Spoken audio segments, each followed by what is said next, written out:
Right, we are live, and it is Friday, which is the end of the working week for most people. But I've got to go to work tomorrow. Huzzah! Iman, you're frozen with this gormless expression on your face. So, what else is new?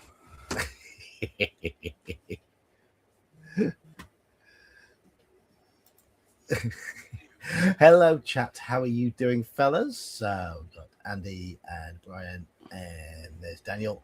I hope you're doing well. Am I back? Can you see me? Yeah. No, can't see you. Can't see you. I can hear you. You hear you fine. It's just your image is frozen. Hello, Jeb. How strange. Yeah, your image is stuck. Right. How about now? No, we've still got a frozen image. Huh. How bizarre. That's a song. Right. I don't know if there's a game tomorrow afternoon in the server, but there is a game of OSE tomorrow evening or afternoon if your time is wrong and you live in the Americas. So, Daniel, you'll need to make a new character if you're playing in that. Andy, I believe you're playing in it. Brian, I believe, was one of only 2 survivors from the last session. But, yeah, we're playing tomorrow night. A bit of OSE in the server. We're continuing with the Veiled Society. Am I back now? Yes. Okay. Yeah, there we go. Yes. And I've started a little experiment. When I wasn't able to get on with it today, because today was the busiest weekday in our shop since COVID times. I think there's only been a couple of Saturdays that have been busier. So I was hoping to get on with my little experiment today because it was pissing down with rain outside. I thought it was going to be really quiet, but no, it wasn't. And I went through, having gone through B6, it struck me that there's not many experience points to be earned in it. So I thought I'm going to go through the basic modules and compare them all in terms of available XP. And I went through B1, and unless you get some form of excavator down there to get out the massive marble statues and furnishings that are worth thousands that you are highly likely to damage if you try to move, unless you get those out successfully, then a party of 5 will earn less than 1,000 XP each maximum. Isn't enough to gain for even the second level, which is bonkers. Anyway, so I'm going to go through a little test. I'm going to go through adding up the XP that is available in the B series of modules. I thought that'd be a bit of an experiment. I don't think there is anything for the early game at the moment, Dan. I'm at work, so and if today is anything to go by, the shop is starting to get busy for Christmas. It's been quite quiet this week, but today was mental. It's not a bad thing. Not a bad thing at all. But, hey, so my days of being able to join in the early game, logging in from the office in the shop, only leaving the computer when an occasional customer turns up, I think they're gone and completely gone for good, which is really quite sad. So I was able to do that last year before we had the refurb. And things got a bit busier. Right. I believe we're doing some reading. Indeed. Yeah. Yeah, I mean, I think there's quite a lot in B4. I've a feeling there's quite a lot in B4. But I'm just going to go through and have a test.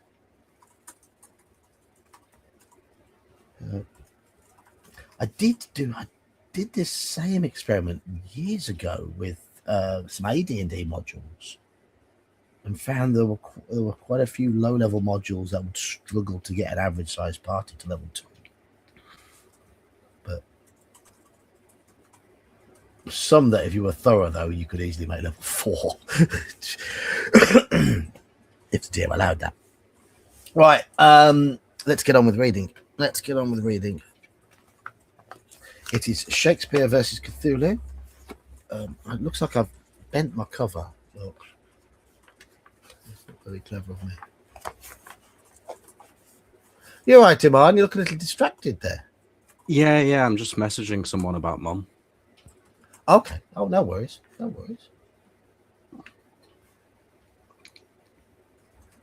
Yeah, I mean that's that. I think that would be the way to do it, Brian. But it also depends on the party's approach.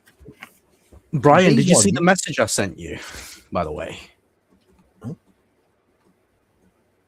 he was talking to me about the Anthony Joshua Jake Paul fight. Oh, right, okay. And I sent him a clip of John Fury going, "Anthony Joshua could knock Jake Paul out with his dick." Anthony Joshua is so much bigger than Jake Paul, and I know there's a lot of fuss that he's nothing but a YouTuber. He is a competent fighter. Oh, he's a decent boxer, but compared to boxers who've been doing it their whole life, and especially compared to like the Anthony Joshuas, the Usyks, the Furies, no chance, mate, no chance. Yeah. I mean, we forget. I mean, Anthony Joshua may be the wrong side of 35 now, but he's a former world heavyweight champion, 2-time, by the way. 2-time. Was he a gold medalist at the Olympics, or did he get silver? It was gold, wasn't it? I think it was silver, but I could be wrong. Hang on. I know he's an Olympic medalist anyway. And he's got one of the biggest punches seen in boxing for a long time. Well, for reference, Francis Ngannou was known as the UFC former heavyweight world champion who knocked people out for fun, and AJ knocked him out like it was nothing in a boxing match. Absolutely nothing. Yeah. Yeah, it was gold. It was gold. Sorry. Got to put some respect on his name. Yeah. So he's an Olympic gold medalist. And, okay, Jake Paul beat Tyson. Tyson was 60 years old. Yeah. Mike Tyson. Yeah. Mike Tyson. Anthony Joshua's what, 36? 35? 36? Yeah. He's still very much in his physical prime or thereabouts. Maybe slightly. I mean, boxers 30 to 35, but yeah. But let's say, for the level of athlete and human specimen that he is, him out of his prime is better than most people in their fucking prime. Better than 99.999% of the planet, I'd imagine. Like, the only person who's better than AJ is arguably Usyk. Yeah. You know what I mean? Yeah. You could say, Dubois knocked him out, but if you were to put them side by side and say, look, who's the better boxer, you'd say AJ, even though he got knocked out by Dubois, because Dubois doesn't have the IQ, that experience, you know? He's young, he's brutish, he's powerful, but he doesn't have that brain that Usyk has, that brain that AJ has. And he's a good boxer, Dubois. He's a good boxer. Good fighter. But he's not as good as Usyk. He's not as good as AJ. Oh, let's anyway, let's get cleared out. Usyk is staking a claim to be one of the best of all time. Mm-hmm. That's the level he's at. So, anyway, enough boxing. Yes, sorry. We're here for something else. Yeah, yes.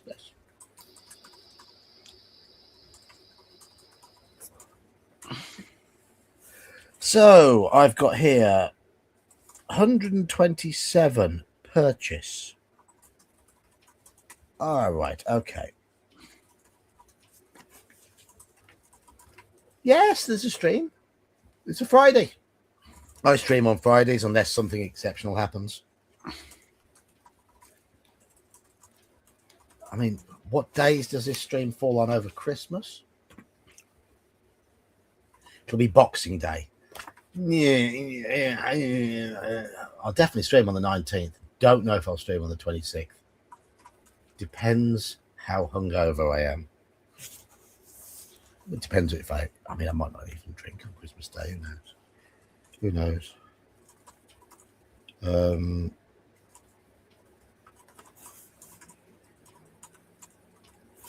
But hey, right, okay. After considering the contents of the purse again and haggling with the trader who hails from Alexandria in Egypt, you work out that you can afford only 2 of the following items. The prices he is charging are tantamount to daylight robbery. Okay, so we currently have 9 agility, 9 combat, 5 endurance, and 11 madness. We can afford 2 of these. A mercurial ring for +1 agility, a statuette of Mars for +1 combat, an elixir of Aesculapius +5 endurance, or an enchanted handkerchief -2 madness. Oh, so we can afford 2 of these items, and I'm going to put up a poll. yeah. What do we want? Start poll. Do we want +1 combat, +1 agility, +5 endurance, or -2 madness? You can afford 2, so this is your vote for the first one.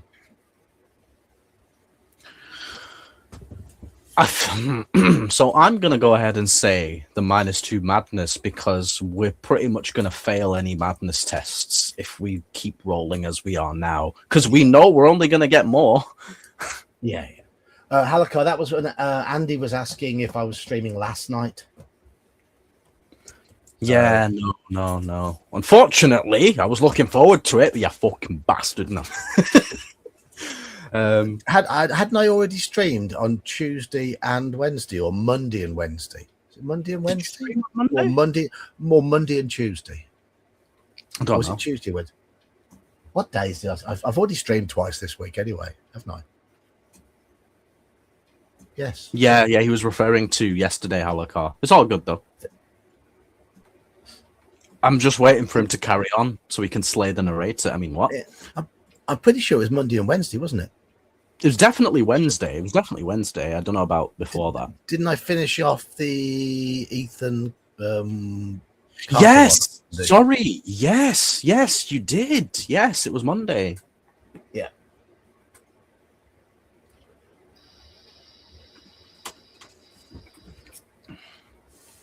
Think of how much benefit your body will get from all that exercise.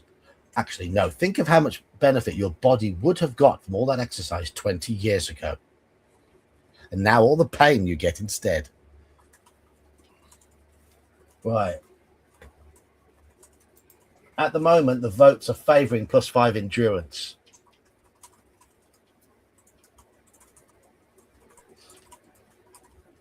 Five votes. Yeah, endurance has won the first vote.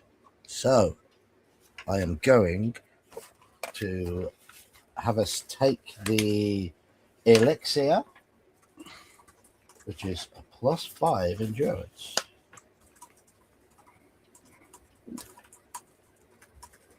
Takes us back into endurance 10, which will keep us alive a little bit longer. Right, another vote. This vote is for combat, agility, or madness. Not poll. I need to organise my stuff. I keep saying that, don't I? I need to organise my stuff around here better. +1 combat. +1 agility. Or -2 madness. Start a poll. There we go. There's your poll. If I balance my keyboard like that. When I had my old steering wheel here, I was able to unscrew it and place the book on the sort of support stand, which is really handy. But this one is properly bolted on, and I would need to get Allen keys and stuff to remove it, which is a pain in the ass.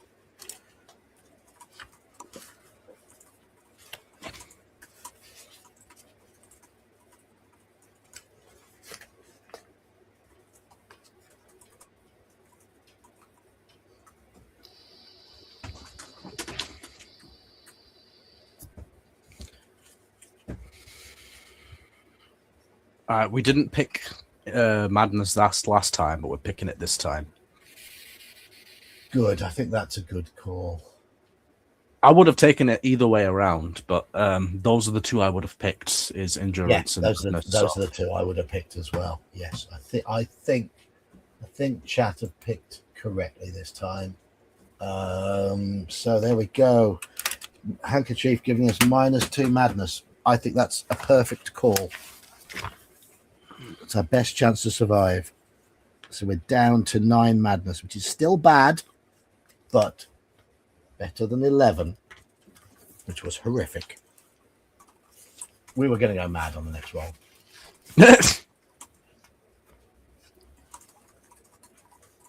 Who plays Hawkeye in the Marvel films? I can picture him. I've only seen most of one of them. I mean, I'm not a big fan of the current Marvel universe.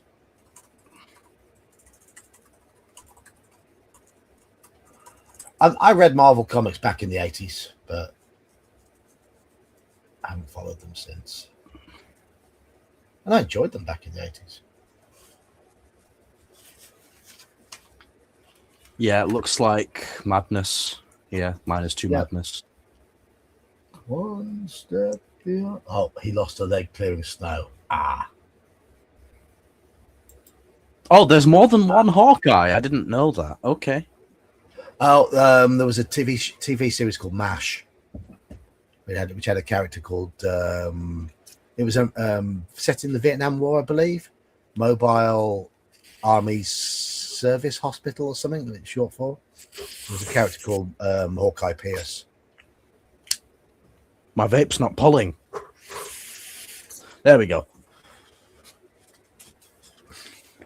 Just took the pad out, put it back in. We're good. Yes. Record the 2 items you want to buy on your adventure sheet and adjust your attribute scores accordingly, but cross off the bag of coin. Okay. When you are done dealing with the Egyptian thief, turn to 158. 158. Mobile Army Surgical Hospital. Okay. Korean War. Okay. Yeah. Korea. Right. Okay. I was almost right. I was sort of in the ballpark. You can tell I'd never watched it. An 8-year show about a 3-year war. Yeah, that sounds about right. You come at last to a grand building, the Curia Julia, that houses the Roman Senate. As you approach, you see a group of men gathered on the steps. Their togas are trimmed with purple, marking them out as senators. They're engaged in a heated debate. "Oh, Caesar!" one of the senators cries. "Hence," roars a tall patrician man with thinning grey hair. "Wilt thou lift up Olympus?" "Great Caesar," begins another senator. "Doth not Brutus bootless kneel?" Caesar roars. "Speak hands for me," comes a rallying cry from somewhere within the group, and you catch the flash of metal as a dagger descends. You gasp in shock, but it's only the first of many. The last to let his blade fall is a thick-set man with thick black hair and a grim expression on his face as if locked in granite. "Et tu, Brute?" claims the murdered man. "Then fall, Caesar." Do we have the stage direction The Ides of March ticked off? Yes, we do. Turn to 283.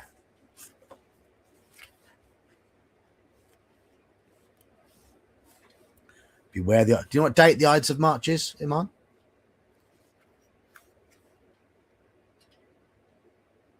Nope. Caesar was told to beware the Ides of March. Obviously, it's in March, so have a guess at what date in March was the Ides. The 13th? Nearly. The 15th. Fuck. 15th.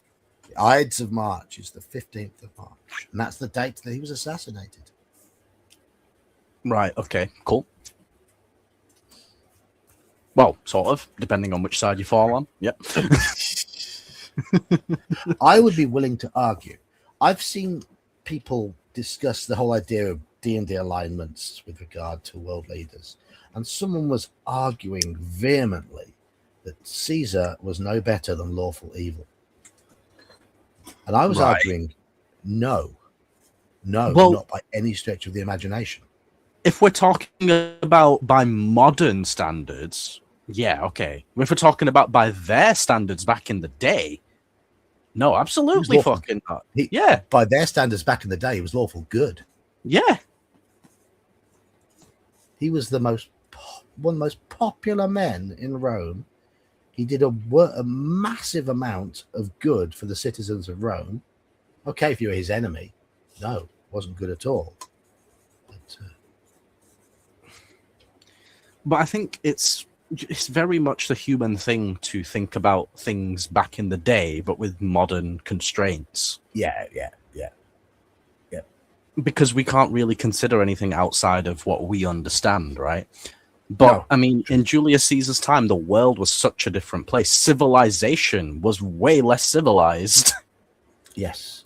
And by the world's standards, Caesar was head and shoulders above in terms of his organizational skills, his political skills, and his idea of how to run a society. Anyway, you are appalled by what you've just witnessed, but slowly tear your eyes from the scene of the assassination to the darkening sky. What was only moments before a clear blue is now thick with massing storm clouds, as dark and as tall as mountains. Liberty, freedom, tyranny is dead, cries the senator you first heard speak as he runs down the steps of the Senate House, stumbling in his haste. Run hence, proclaim, cry it about the streets. Something is descending from the darkening sky, like a gathering of gliding ghosts. At first you wonder if they are birds.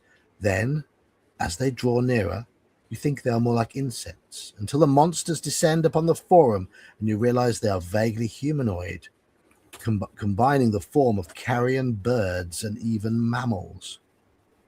Hulloa, what storm is this? The stumbling senator asks as he realizes something is awry. When beggars die, there are no comets seen. The heavens themselves blaze forth the death of princes. One of the winged horrors plucks the confused man into the air, where it proceeds to tear him limb from limb, the wretch's steaming intestines falling to the ground as if part of some hideous haruspice. Oh, do you know what haruspice is?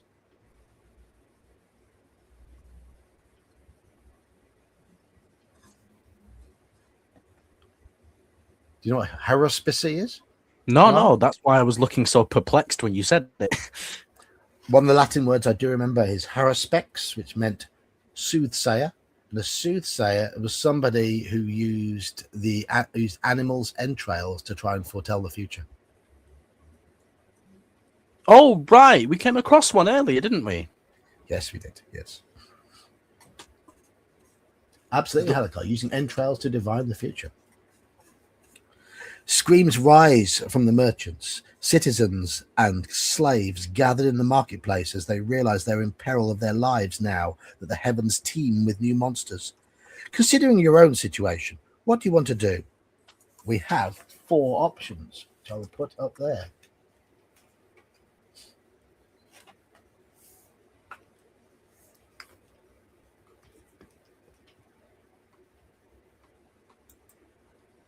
Start a poll. We have options of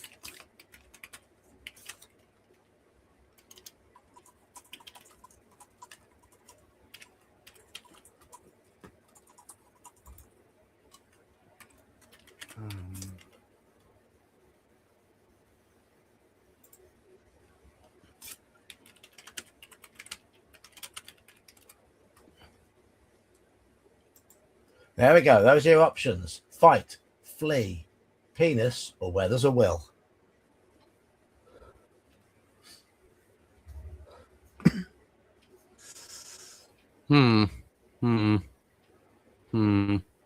Oh, we have artwork as well.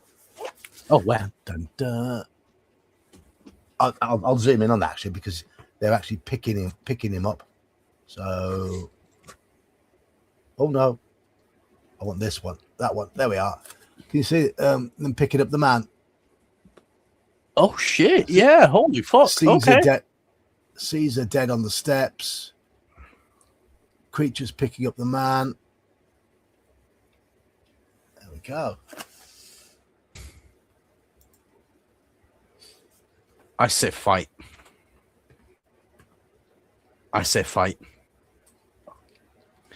Yeah. I feel like penis isn't gonna work, and I feel like where there's a will isn't gonna work either. Don't you trust the penis?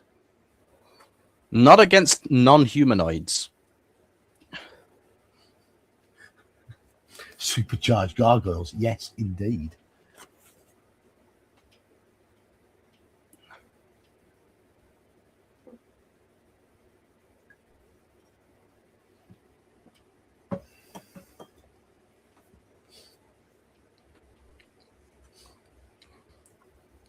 Right, we're at 7 votes, 6 people in chat, and we have a 3-way tie.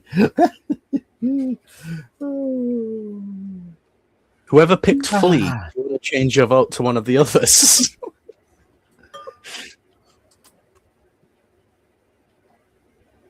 Fuck's sake. Is Harlan Ellison not the dude who wrote I Have No Mouth and I Must Scream? Yes. It is, isn't it? Yeah, I thought so. Yes. Which I have read for the channel. Which was and a very... I believe it was Halakar who recommended it to me as well. Well, I did as well, but maybe he recommended it first. Yeah, I definitely did. But I think it might be. I mean, I know it was recommended to me, and I thought I'll read it, and it is good. Yeah. And you know what? Especially like these days with the AI and stuff, it's a bit more close to home than we thought it would be, right? Yes. Yes.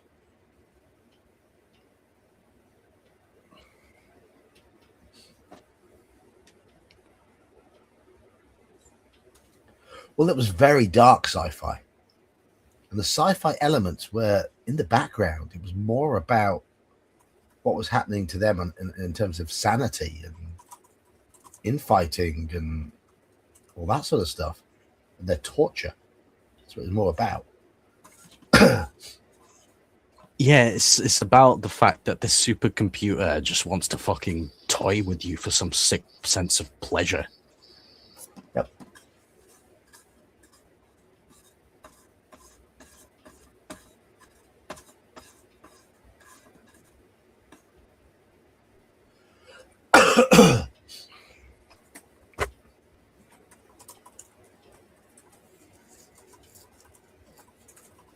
Okay, so is anybody changing their vote?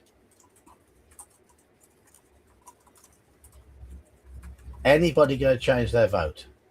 Because whoever voted for Flea has obviously lost. It must be Mercurius. No, he hasn't chimed in yet. Hasn't chimed in yet. He might not have woken up yet. Mm-hmm.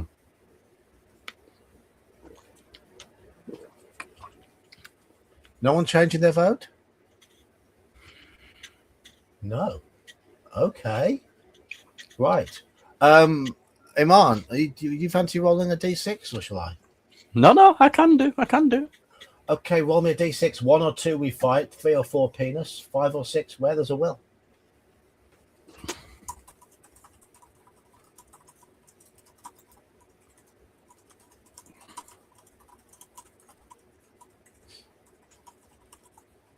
Oh yeah, you've got to load up Albert, haven't you?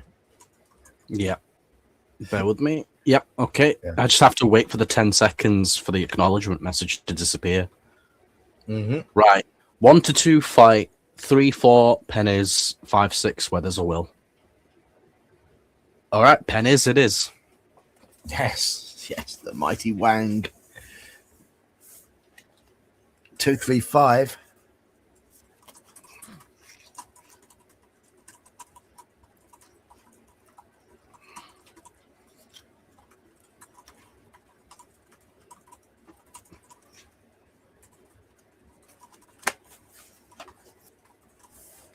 Brutus stands on the steps of the Senate House, gazing at the storm-blackened sky.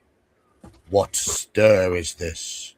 What tumults in the heavens? He howls.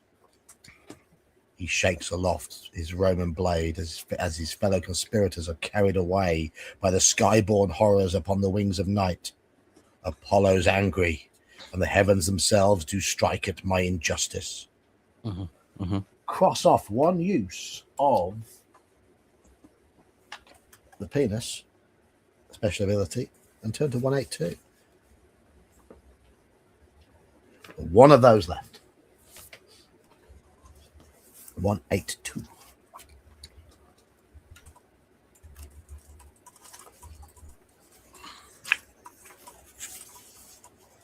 The howling wind rises in intensity, sweeping across the face of the city, carrying away friends, Romans, countrymen.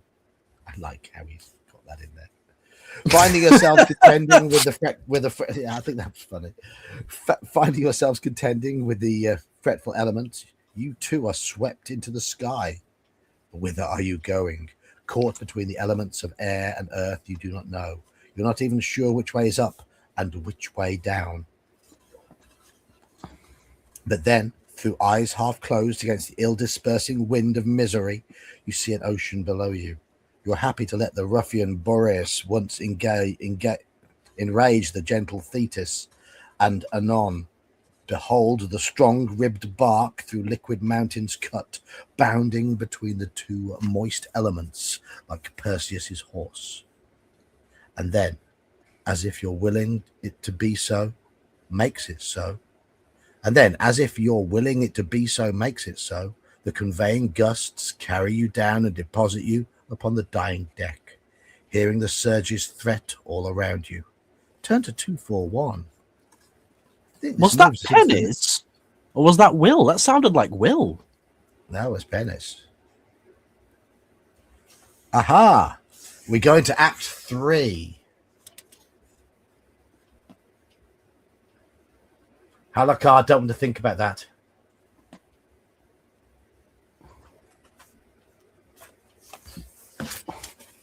There we go. We move into Act 3, entitled Full Fathom 5.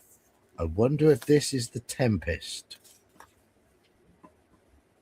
Oh, I read that in high school. I didn't, so I know nothing about it. Well, that was 15 years ago, so, you know. Yeah. I mean, I read Shakespeare 40 years ago. 40. 39. Oh, what's a year between friends?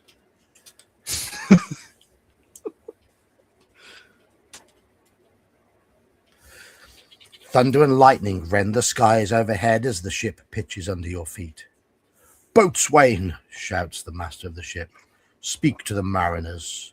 Fall to it, Yarely, or we run ourselves aground. Bestir, bestir." At the master's instruction, the boatswain bellows orders to the rest of the crew. "Hi, my hearts! Cheerly, cheerly, my hearts! Yeah! Take in the topsail. Tend to the master's whistle.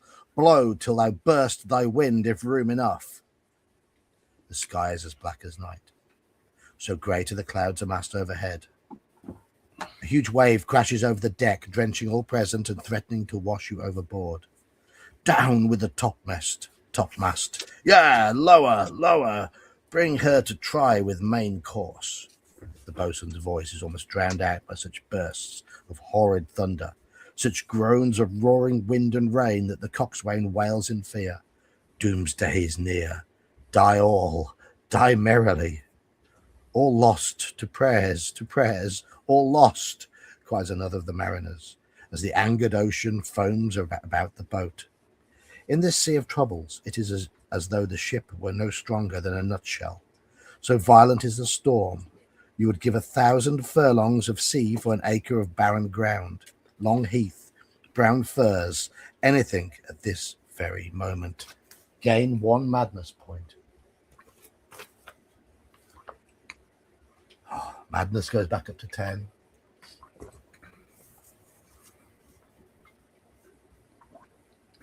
And then you hear a terrible splintering sound as the ship shakes all about you, accompanied by cries of, "Mercy on us! We split! We split! Farewell, my wife and children! Farewell, brother! We split! We split! We split!" And we have a choice.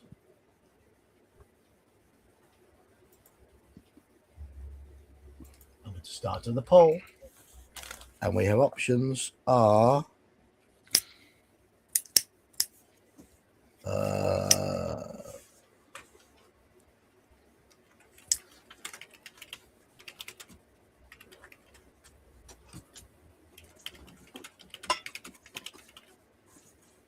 there we go. Those are your options. Now, where there's a will, do we leave this decision to chance? Oh, Mercurius, Mercurius. Thank you, Mercurius. Oh, he heard me. Now, I know Victor de Vrede, but you lot don't. He's one of the guys I race. One of the guys I race against. Okay. He's a driving type. He's not an RPG type. Well, neither was I. No. Actually, that's not strictly true, because in terms of video game RPGs, I very much was. Yeah.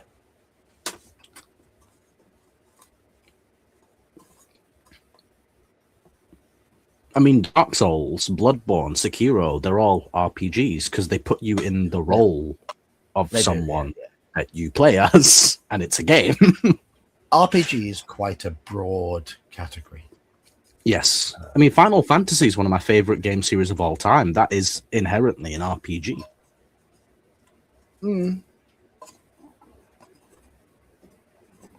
Of course, computer-based RPGs don't have the same level of freedom, flexibility as tabletop ones.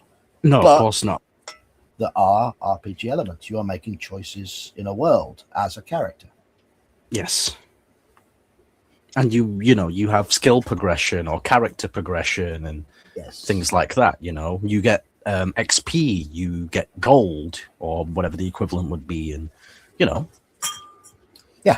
are. There's that feeling of empowerment and disempowerment. Those same things. I mean, I think they are games with RPG elements. I think Mercurius is right about saying they're not true RPGs as RPGs were intended, but there are RPG elements in there, and they're still worth playing. They're still enjoyable.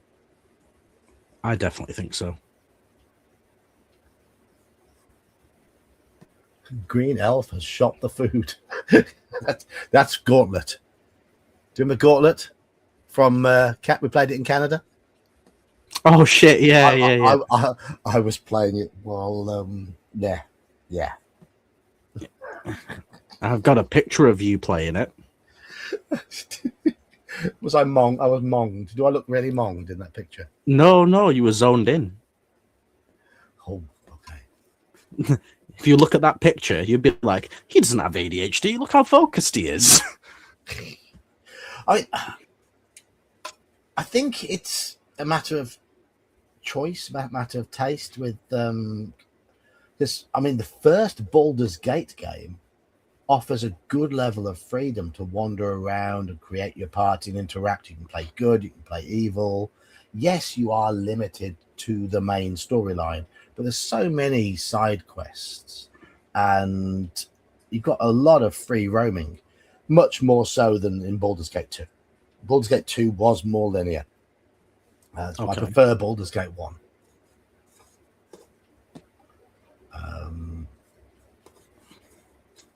I gather Skyrim's meant to be very, very open world. Skyrim is one of the best games I've ever played.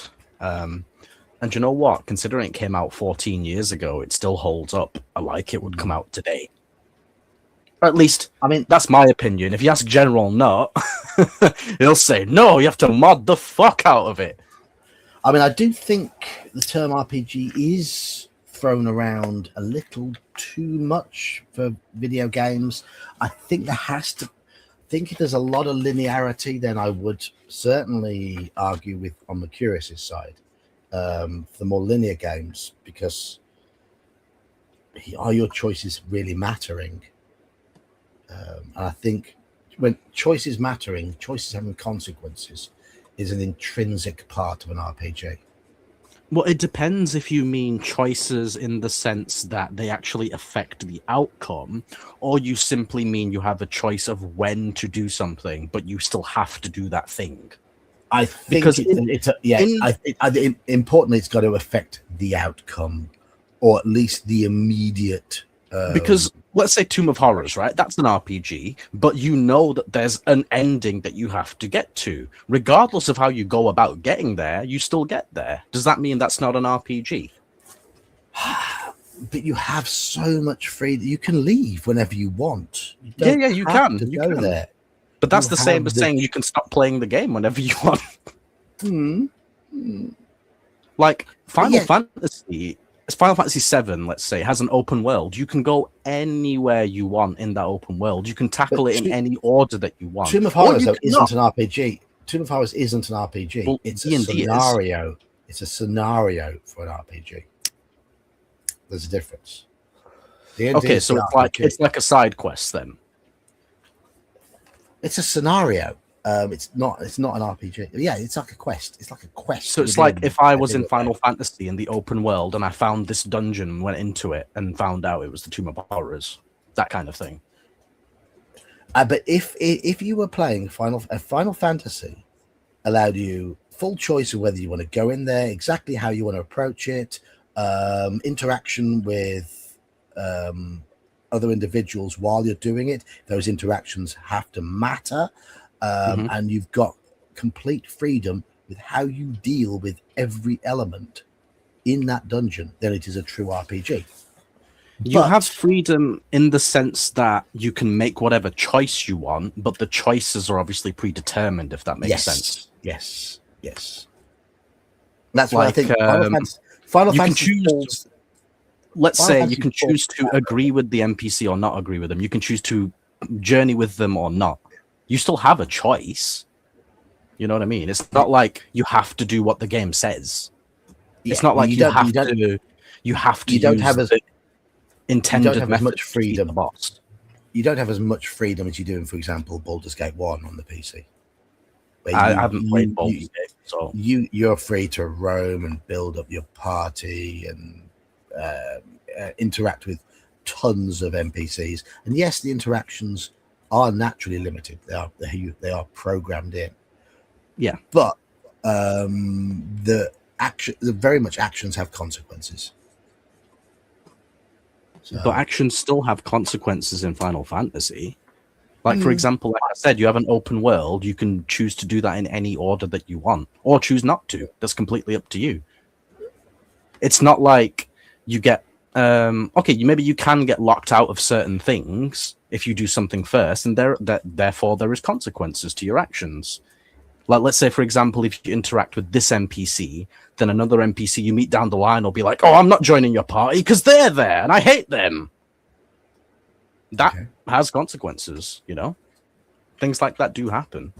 And it's not to say that just because they're predetermined choices means that there's no freedom of choice. No. Do you know what I mean? No. But can your interactions with those NPCs affect whether they will sort it out later on? Whether they will live or die, whether they will get along? Yeah, absolutely. Of course it will. Okay. And you have choices of how to deal with that. Because you could very well say, guys, just fucking get over it. Or you could say, oh, I choose this person, or I choose that person. It's up to you.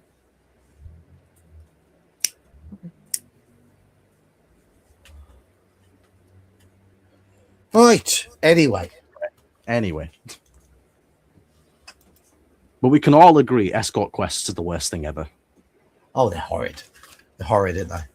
Whether it's a video game, whether it's an RPG, does not matter. Fucking escort quests are a pain in the ass. I mean,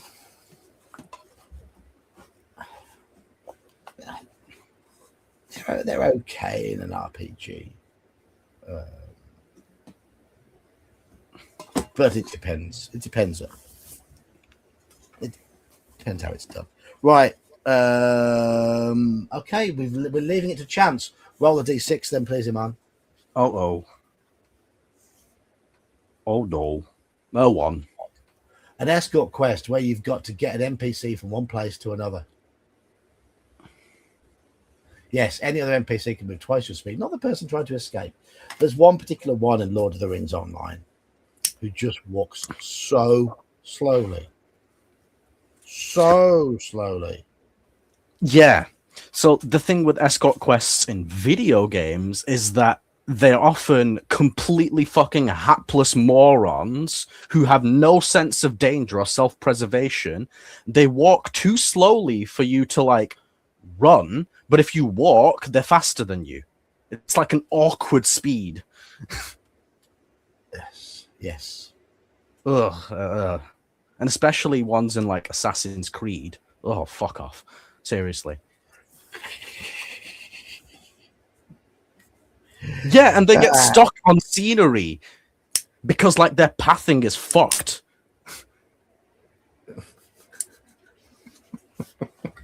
Yeah. Yeah. Anyway. Right. Anyway, we've got an odd number. 253.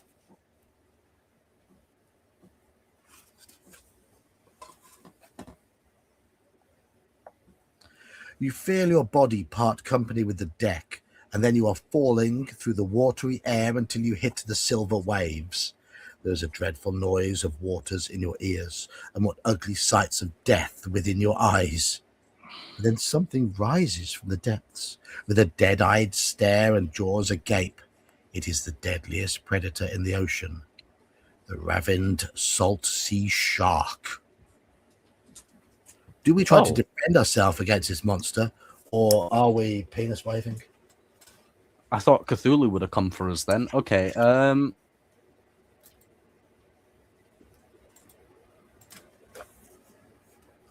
We have another choice. Fight or use the pen is mightier. Those are your choices.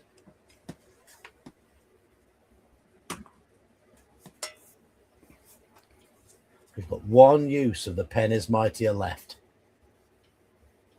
Well, oh shit. I don't know how many acts there are, but we're on Act 3, so I would assume this is the last one. I think there's 4. I think there's 4 acts. Oh shit. We're fucked. We're so boned. It's like in Orient Express when you've still got Constantinople to go through and you're already on 10 sanity. It's like, oh well. Let me have a little look at how many acts there are.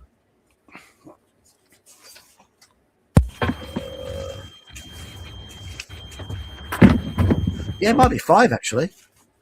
Might be 5. No, we're so boned. We are so boned. Is our endurance... is our combat 10, John? Is it 9? Our combat is officially 9, but we're using a sword, which gives us +1. Yeah, okay.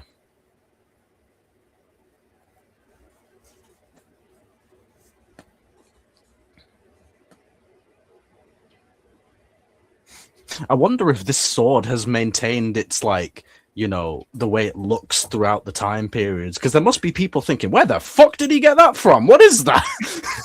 I mean, does it look like a gladius when we're in Roman times? Because, like, you remember, like, in Orient Express when we passed through the thing and then our clothes changed and stuff? I wonder if it's like one of those kinds of things. I'd have thought so.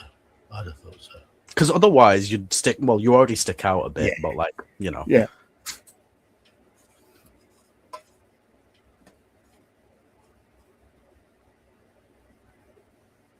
Okay, so what are we doing? It looks like penis is one. Sven Filker wants to know if our sword has a curved shaft. What, with a vein running through it? No, I'm fuck's sake.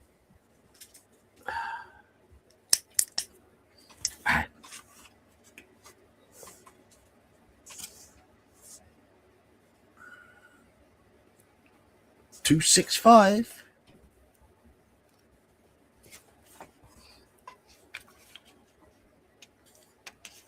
As the shark charges towards you, its jaws wide and its eyes roll back into its head.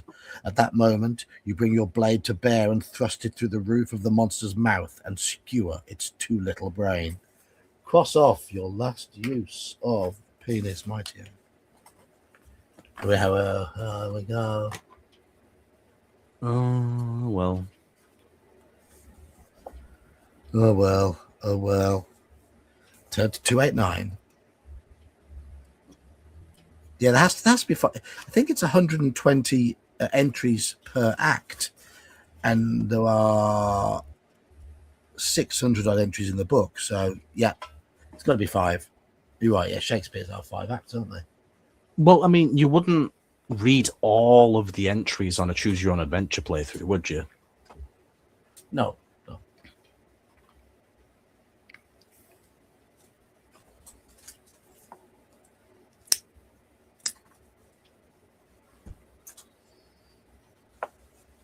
Leaping from reef to reef and rock to rock, you make it to land at last. Gain 1 agility point. Oh, nice. Okay. Little gift. However, while you have been saved from drowning, you cannot help but wonder if it is only because you are destined to a drier death on shore. Turn to 250. I mean, I did say we're boned. You have arrived in an odd angle of the isle. Scouring the beachy girdle of the ocean, you espy the ruins of a great seagoing vessel that has suffered shipwrecking storms and direful thunders before ending up washed up on foreign soil. Do we investigate this wreck, or do we explore the rest of the island? Wreckage, wreckage, wreckage.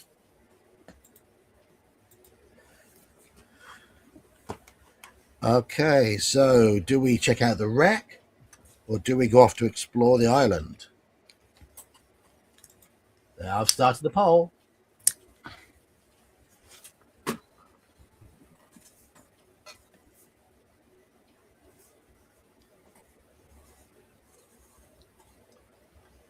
Arr, Jim lad. We be plundering.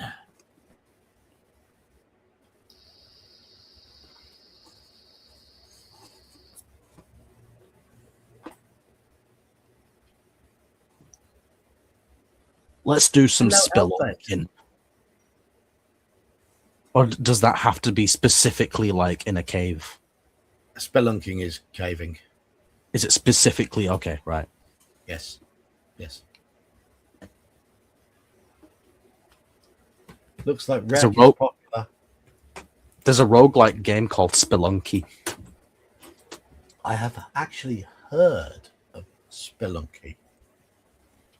Yeah, it's quite funny when you steal from the shopkeepers because they come after you with a shotgun.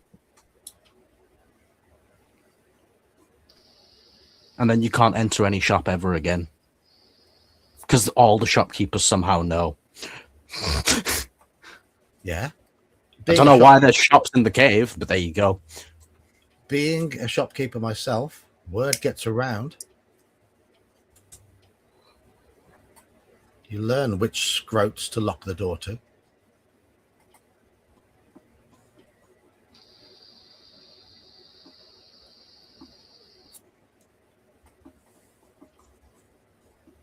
And around by me, they tend to be the ones that are staggering around with a bag of stuff they've nicked from Tesco in one hand and a can of strong beer in the other hand at about 11 o'clock in the morning. Yeah, that's fair. Yeah. No, no, thank you. You shall not pass. I mean, I know I'm out of a job at the moment, but I mean, those contributing members of society, you know. Yes, yes.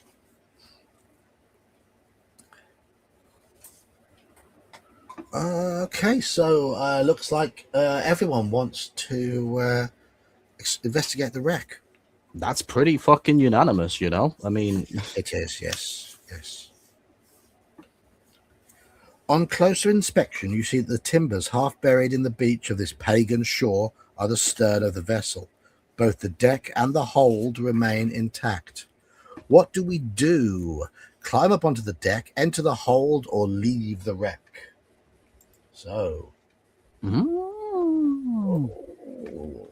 choices. So we have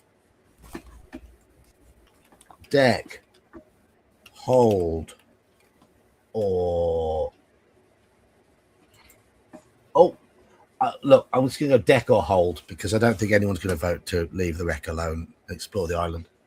I accidentally pressed submit poll. So deck or hold. No one would have voted for leave. We were so unanimous in exploring it. Yes. It's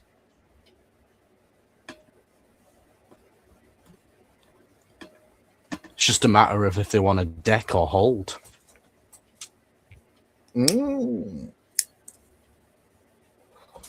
Either you deck him and I'll hold him, or you hold him and I'll deck him.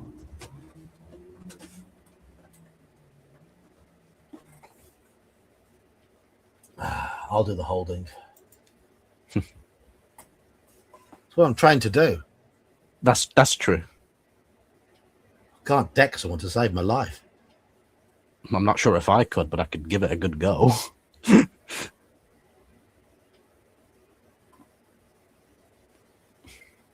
Andy, shut it.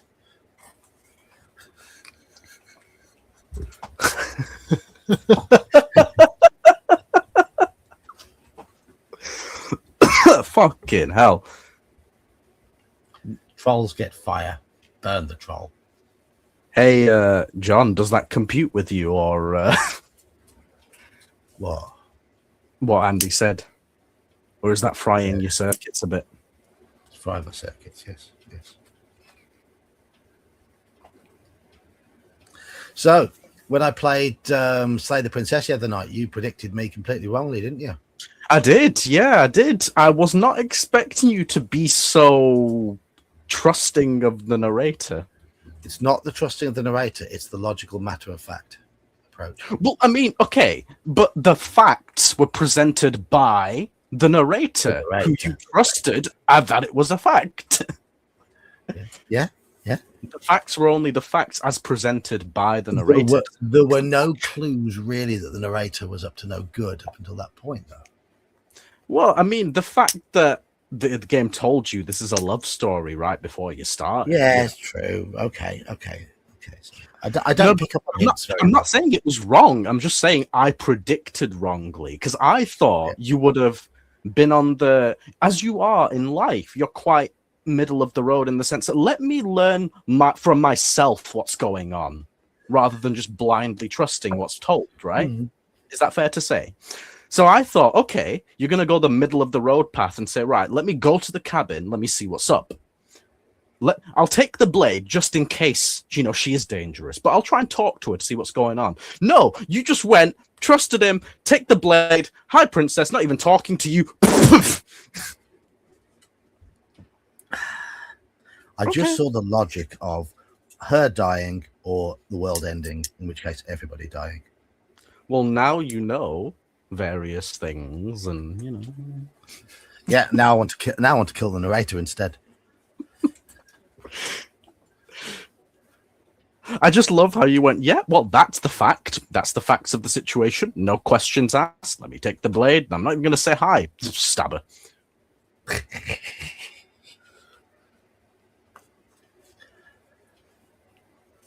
But I suppose that's the difference between you in a game and you in real life. Because when you play RPGs and stuff, you do tend to be a bit more on the trolley side, I do, yeah. Which is why I really thought you'd like the Contrarian when you came across him. Yeah, I did. I thought he was fantastic. Yes. I'm so glad you got that as the second one, because that's definitely you. If there's a playthrough that like speaks to you as a person, it was the second one when you got the Contrarian. I mean, if you haven't seen a sign of my trolling, I haven't seen a reply from Anne yet, but she's in the Discord. We're discussing a Vason game that's she's going to be running, and she has basically said we can play whatever characters we want, but Mike is not allowed to play his version of the Muppet Swedish Chef that he subjected her to last time they played Vason. So I've asked if I can play a 30-something nerd who recently shaved off his beard called Mike, who is impersonating, who is trying to impersonate a Swedish chef. I'm expecting her to tell me to piss off. I think the fact that she didn't dignify it with a response yet should tell you all you need to know.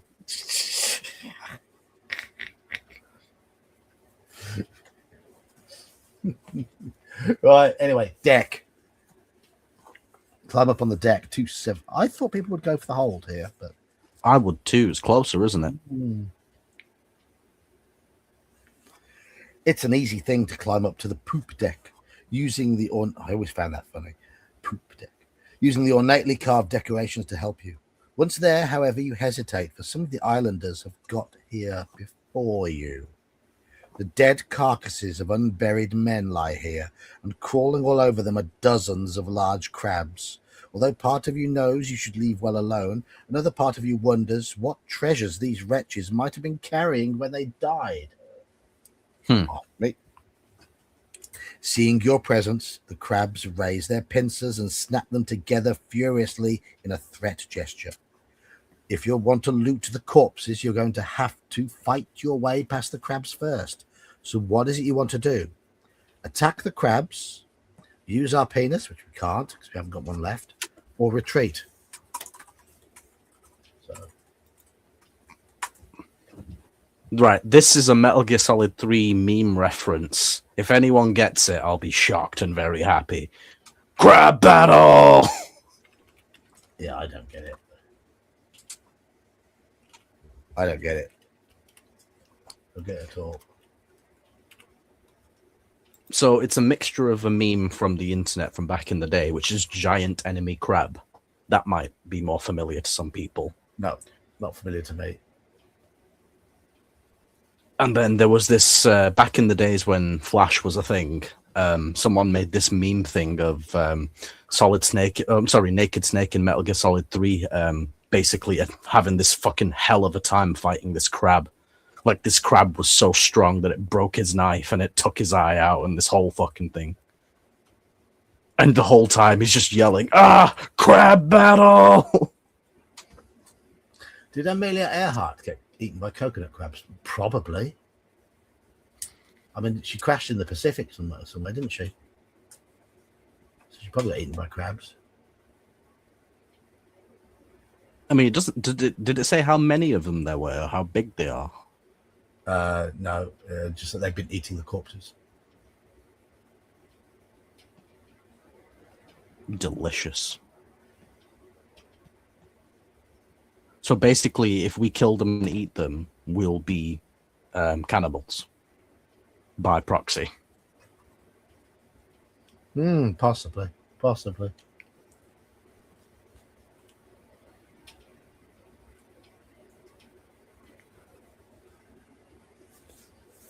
All right, I think attack's one. Attack, yes, attack.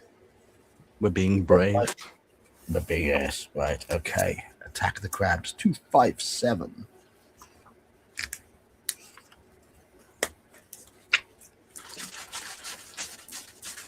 You set 2 with your blade. The thought of when roasted crabs hiss in the bowl, spurring you on. You have the initiative in this battle, which means we get +1. The fuck did I just say? He's all right with eating crabs that have eaten human. The fuck? Is it just me that finds that weird?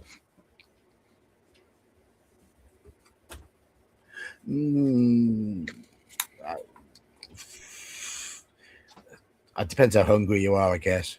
That is true, I suppose, but still. I mean, I like crab meat. Crab meat's lovely. I've never eaten crab or lobster. The thoughts never really appealed to me. Crab is delicious. Lobster's a bit blander.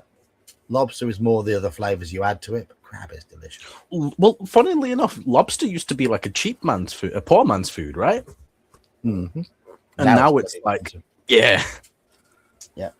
Crab's not cheap. Right. Okay. So those Alaskan king crabs are something else. Fucking hell. Right, we are fighting the cast of crabs. Combat 6, endurance 10. We are combat 10, endurance 10. You're rolling for crabs, I'm rolling for us, but we get +1 due to having the initiative. All right, I'm rolling red dice for the crabs. That's a win for us. They're on endurance 8. That's a win. Yeah. They're on endurance 6. That's a win for us still. Endurance 4. That's a win. Endurance 2. That's it. Clean sweep. Battered them. If you reduce the crab's endurance score to 0 or below, you have not killed them all, but you've killed enough so that the rest scuttle away in fear of their lives, leaving you to search the bodies of the drowned sailors unhindered. Excellent. Excellent.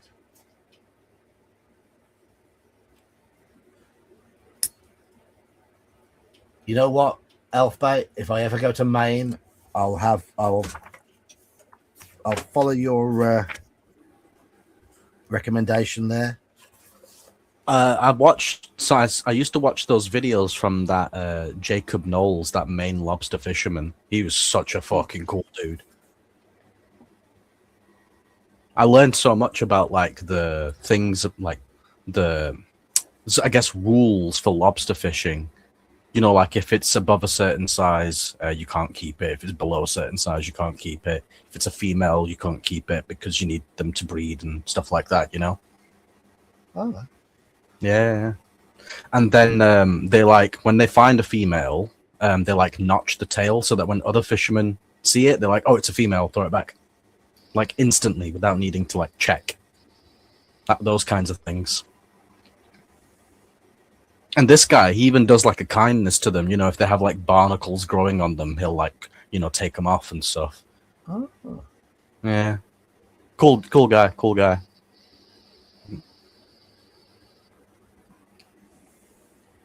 One time he even caught like a half red, half blue lobster. I was like, holy shit, a hermaphrodite lobster. Advanced Fighting Fantasy. I had a Fighting Fantasy RPG rulebook when I was in my teens. It seemed very, very simplistic to me. But I guess that's what it was meant to be.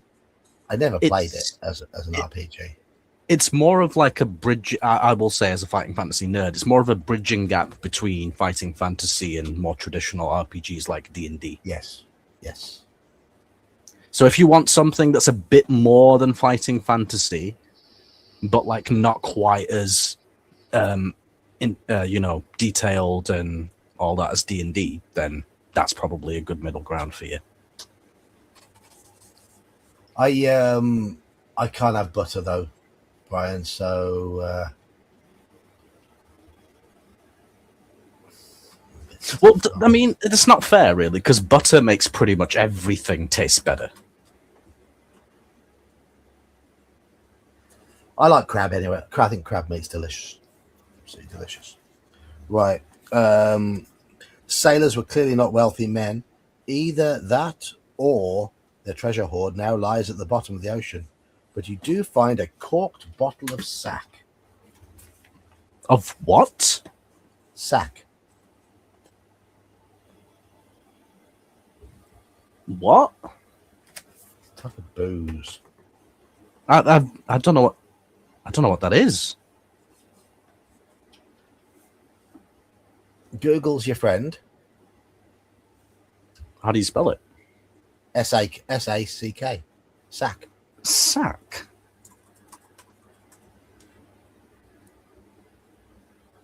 Wine. Fortified white wine imported from mainland Spain or the Canary Islands. Is that So right? it's like sherry and things like that. Oh yeah, let me just have a good old swig of sack. That doesn't sound gay at all.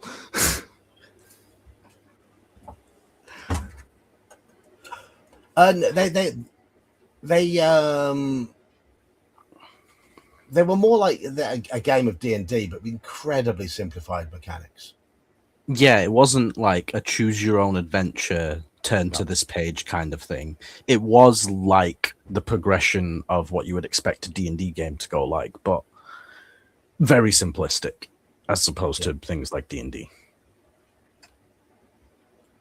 It was the base mechanics from the rule books, from the game. Yeah, because it doesn't really iterate much upon the skill, stamina, luck, much more than a lot of the books did.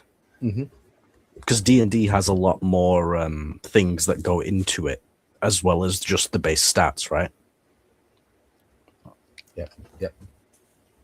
Like, I think, in a way, sorcery is kind of more of an RPG than advanced fighting fantasy, because it adds the whole mechanic of spells and the spell system, and just that in itself as a feature is fucking incredible, because it adds this whole extra layer on it, whereas advanced fighting fantasy didn't really feel like that.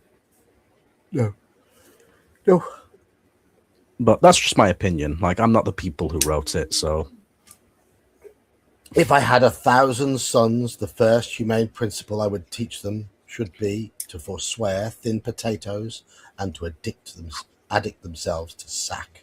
Say out loud, even though there is no one there to record, no one there to hear other than you. What do you want to do now? Enter the hold or abandon the wreck and explore the island? hold. We ain't done here. Hold or island.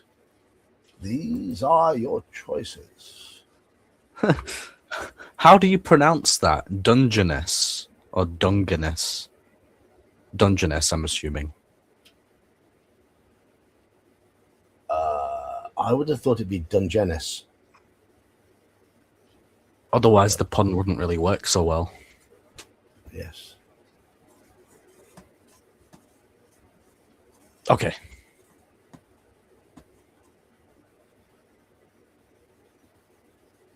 Dungeness. Anybody want a good old swig of my sack? Sorry, that's just ridiculous. The things we used to call things. The things we still call things. What is wrong with us?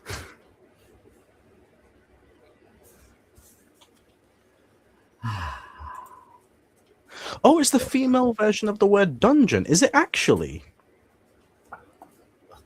It's basically dungeon with S added at the end. So, chaps and chapesses, which is something I make up. Yes, Dutch and Duchess. Duke and Duchess. Yeah, I know. King and kingess. Oh no. Prince and princess, of course. Yeah.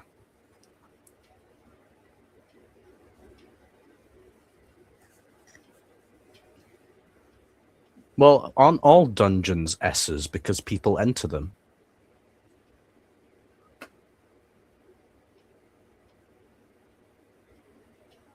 Go on, you have to admit that was good, John. You have to admit that was good.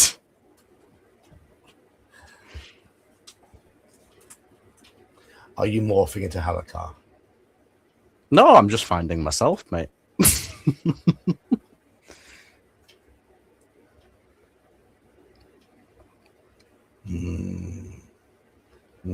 Crab meat. crab meat.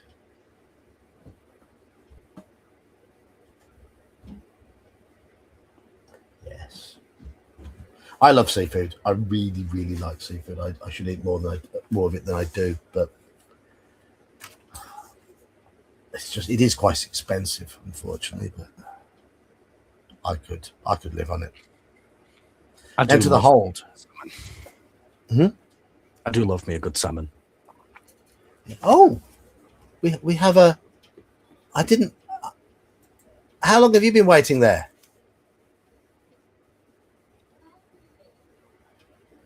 Hey, Dan. A bit. I didn't notice. How long's a bit? Ever since the subject of crabs came up. You should have gone to chat with over crabs. You should have said in chat, "Oi, oi." Oh, you're not bad. I'm here. Yeah. Sorry, Dan. Yeah. Not a problem. I'm rolling up a new character for tomorrow's evening game. Oh, goody. I mean, you might get a chance to rescue your other one. Well, this Look, way, should I? Maybe. We shall see. Look, should I? And I'm working on the wife's Christmas present. Oh. Yeah. I was Sounds wondering. like more experience. I'm refurbishing a revolver for her. Oh. It's the first handgun she ever shot. She got it when her mother passed away. So I'm in the process of That's actually really sweet. getting it all nice and shiny for her. Oh. Yeah. Of course, that would be Dan's way of showing love. Well, it's a family heirloom. I'm putting my skills and time into it. If you think about it. And if anyone can, it's fucking you, right? Yeah, so yeah. Chat wants to know if you've got a story about crabs, Dan. What was her name? Was it on prom night or? She worked at Radio Shack when I worked at the gun store. So yeah, I do have a story.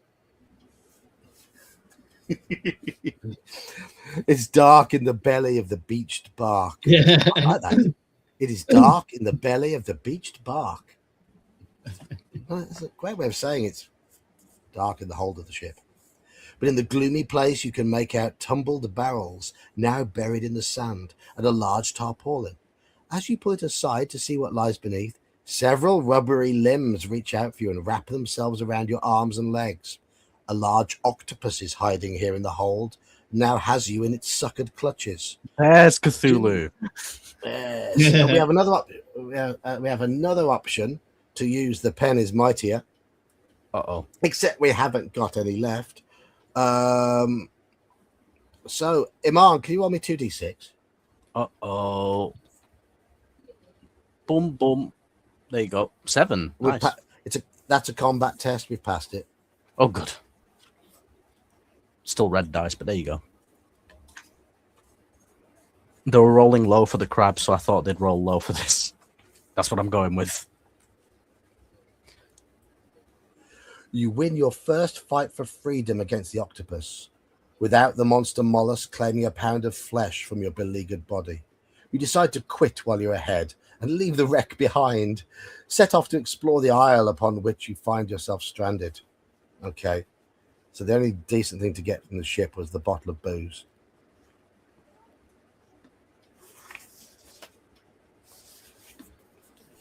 With the lapping surf at your back, you look towards the land. To your right, you can see a cave mouth in a cliff face where the land meets the sea. Directly ahead of you rises a range of dunes, beyond which lies an expanse of uncouth forest, while to your left, atop an outcrop that looks out over the ocean, you can make out what appears to be the broken columns of a ruined building of some kind. Is it possible that this island was once not as deserted as it seems now, and that a great city stood here in ages past? These tumbled stones could be all that remains of the cloud-capped towers, the gorgeous palaces, the solemn temples, and the flinty streets that were once bound within the city walls. Do we investigate the cave? Do we head into the dunes, or do we explore the ruins? Okay, cave, dunes, or ruins?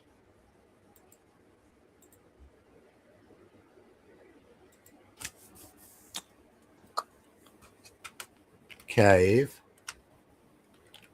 dunes, or ruins. And we say dunes here in British English rather than dunes. Dunes. Say dunes. Mr. Dunes. Mr. Dunes, yes.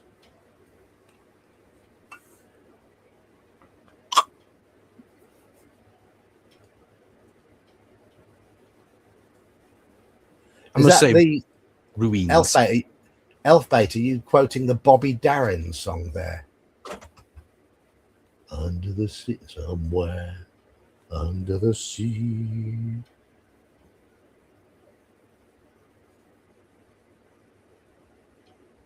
Somewhere in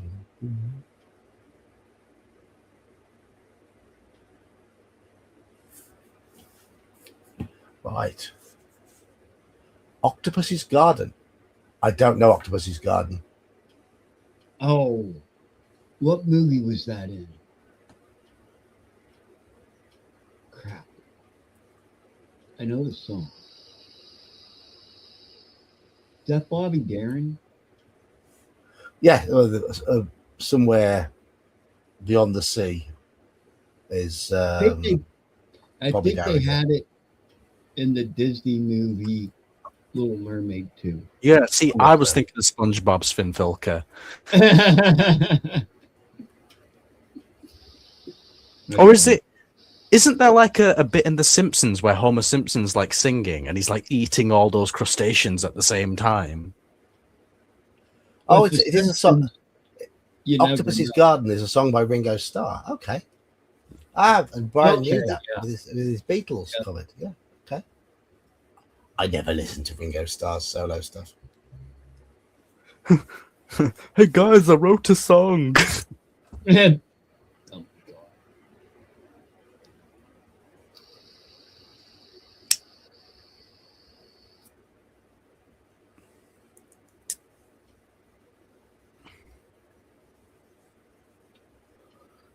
Well, I mean, I have the excuse of I'm not really fully British, if you see what I'm saying. So, I was never a Beatles fan. That's the thing. I agree with that, with John on that. I was never a Beatles fan. If you were going to say Beatles or Stones, I would say the Rolling Stones every time. The Stones in the 70s. Stones in the 60s as well. But my favourite 60s bands are probably either the Small Faces or the Animals. Yeah. I'm very much so British, am I? Mm. Mine's Led Zeppelin. They were a 70s band rather than a 60s band, though, weren't they? Well, they came out late 60s. Mm. Well, so did Pink Floyd and. Well, we had this discussion a while ago. You know, is it when the band was formed, or is it when they were in their prime, kind of thing? Yeah, they were in their prime 69 to 74. So more in the 70s then. Yeah. We call the rising sun, and it's been the ruin of many a poor boy. I like that song. God, I know. Because Nirvana formed in the 80s, but they're very much a 90s band, right? Yeah.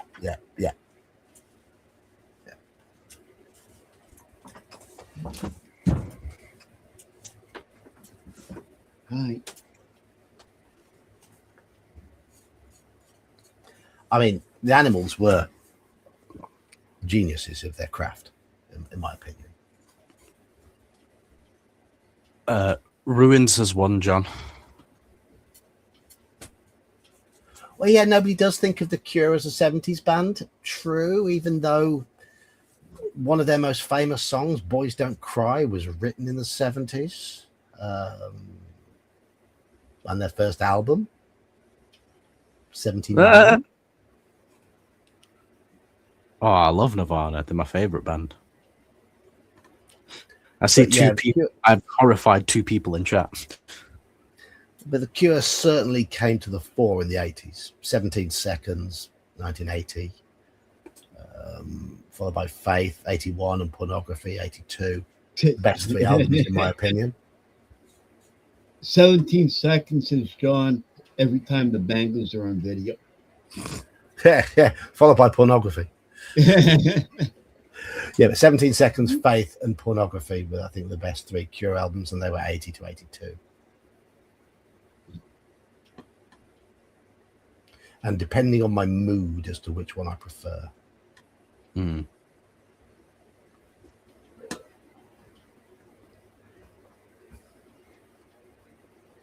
So, Ruins has won the vote. Ruins. 254. I would put The Cure in my top 5 bands of all time. We know who your favorite one is, don't we, John? Joy Division. Oh, yes. I'd put the Fields of the Nephilim second. Probably Sisters of Mercy third. I'd probably put Cure fourth. And then I would have...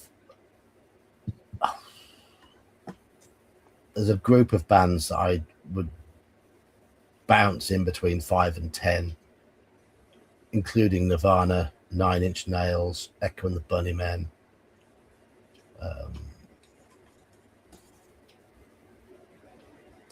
Would Portishead possibly creep into that? I don't know. No, it's only really one album, Portishead's, I like.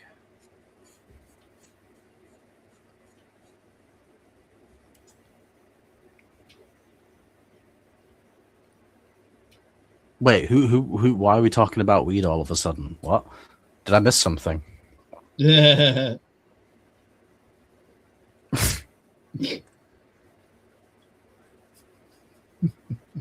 No, seriously, am I missing something, or like, did that just? I think it's just a follow-on from talking about 70s music and all that sort of stuff.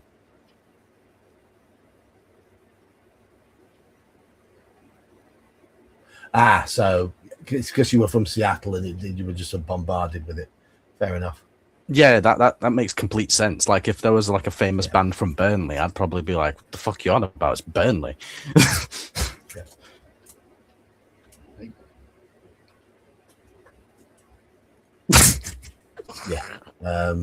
I mean, you're all fully aware of some of the biggest bands in history that came from my city, Birmingham, including Black Sabbath. Yeah.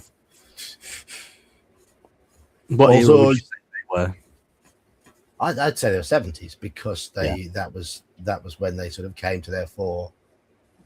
Yeah, I would agree. I think of them as 70s. Another huge band from Birmingham. Duran Duran. They conquered the world. Okay. Does your supervisor at work still have a Birmingham accent? Does he sound like Joker?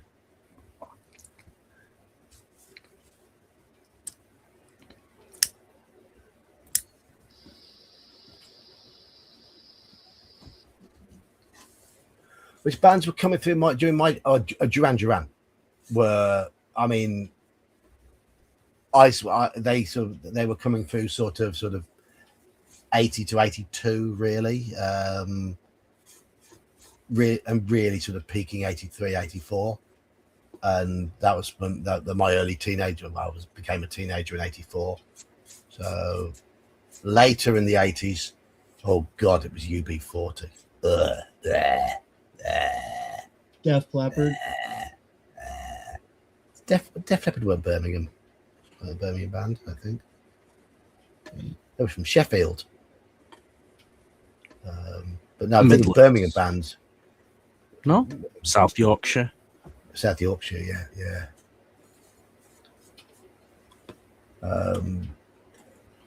later in the 80s, there was a big scene around the Stourbridge area, which is just south of Birmingham, which is seen as being a part of the Birmingham sort of scene. And that was bands like the Wonder Stuff, Populate Itself, Ned's Atomic Dustbin.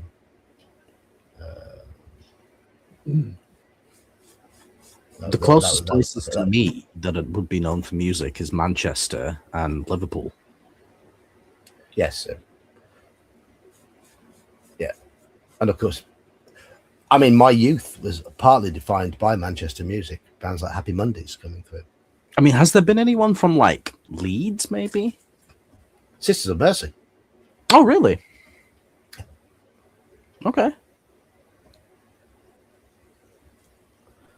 Because I'm pretty sure there's no one from like here, like my immediate area, if you get what I mean. Anyone from Lancashire, really? Because Liverpool's not in Lancashire. Manchester used to be, but it's not anymore. I don't know really sort of Lancashire versus Manchester. I mean, it's always called the Manchester scene. I mean, obviously, Joy Division were from Manchester.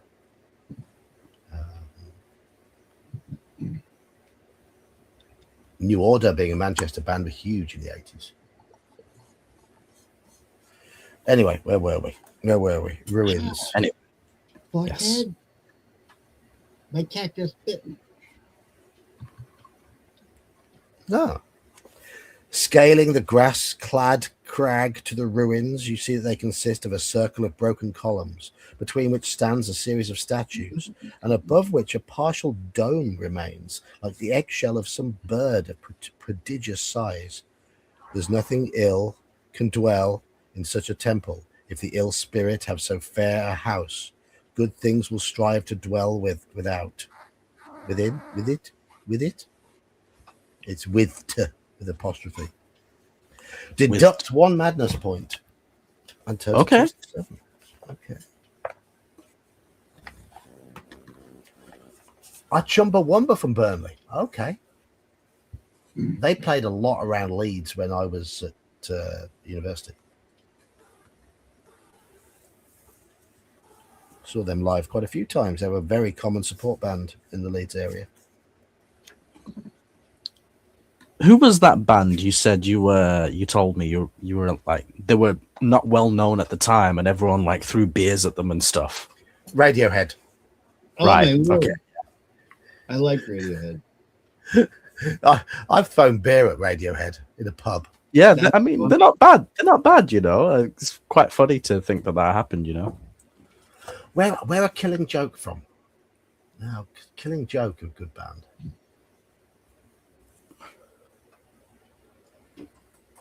But they played Creep, I think is their best song. God, Creep's a fabulous song, but I still threw I beer. love it.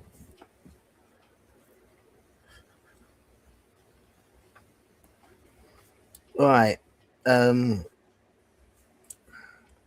Also, my local area, bands like The Beat and The Specials and The Selector, all the ska stuff from the late 70s and early 80s. That was a good era as well. Your ears are suddenly filled with marvelous sweet music, and before your eyes a table appears at the center of the temple, as if from thin air, and laid upon it is the most magnificent banquet. You savor the scents rising from a gammon of bacon, a piece of beef and mustard, a laced mutton, a hot venison pasty, goose, young pigeons, and cold capon's leg. The bounty of the sea is also present in the form of oysters, shrimp, pilchards, pickled herring, and roasted crabs. Then there are apples, pears, oranges, and other mellow fruit, gooseberries, good strawberries, stewed prunes, and dried cakes. You see comfits, chestnuts, hazelnuts, dates, and quinces in the pastry, a custard coffin, a silken pie, and a piece of marchpane in the shape of a camel. There is even a Banbury cheese, Malmsey wine, and a roasted Manningtree ox. Do we help ourselves to something from the table, or do we examine the statues within the temple first? So we've got a choice here of eating or examining statues. Well, I want to make a comment about oysters and then getting crabs, but look at the statue. Well, I'm putting the vote up, Dan. Putting the vote up. Eat or statues. There's your choice. It would be great to have a radio head. I can provide a mobile hotspot for internet connections. Well, yeah, that'd be good. Yeah, can you come and live in my shed, please, so I can stop dealing with the microwave? There you go. There's an offer, Brian. Come to Britain and be his mobile hotspot. Yeah.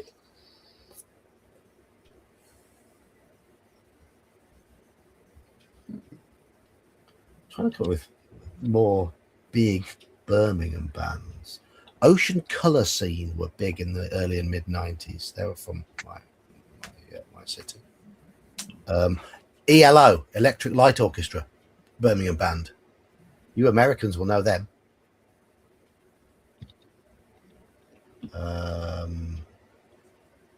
I believe one of Emerson, Lake and Palmer was a Brummie as well.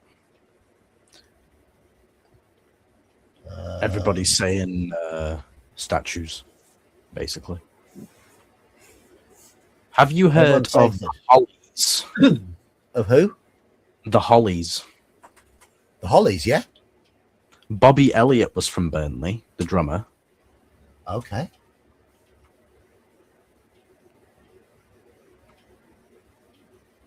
And then 2 members of Chumbawamba also.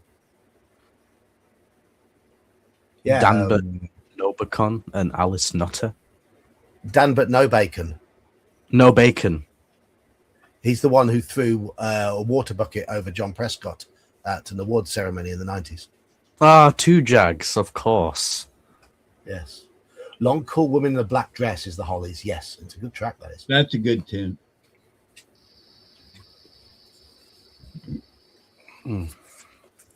That was late era Hollies. Their early stuff was very 60s. Very, very 60s.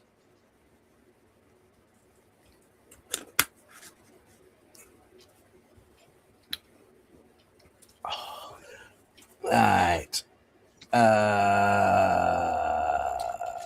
Examine the statues. 315.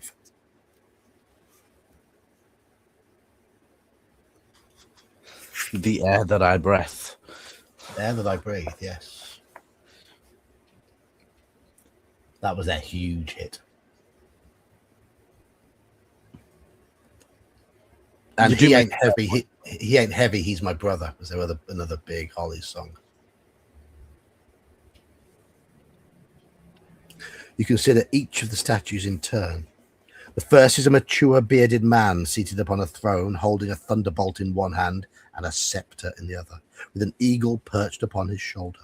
The second is a regal, mature woman in a flowing dress, wearing a crown and also holding a scepter, while a peacock is shown beside her. The third is a muscular man with a long beard and holding a trident.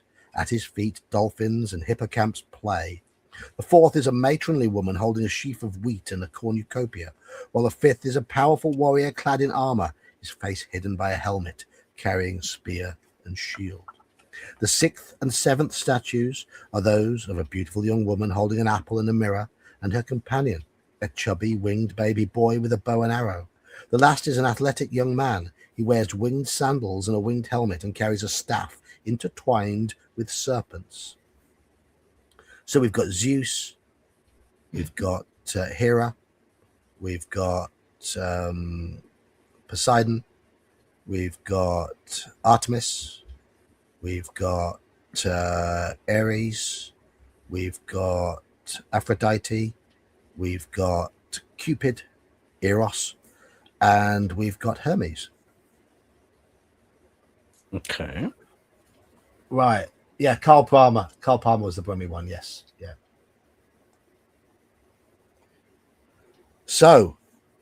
we've got 8 to vote, 7 to vote from. 7.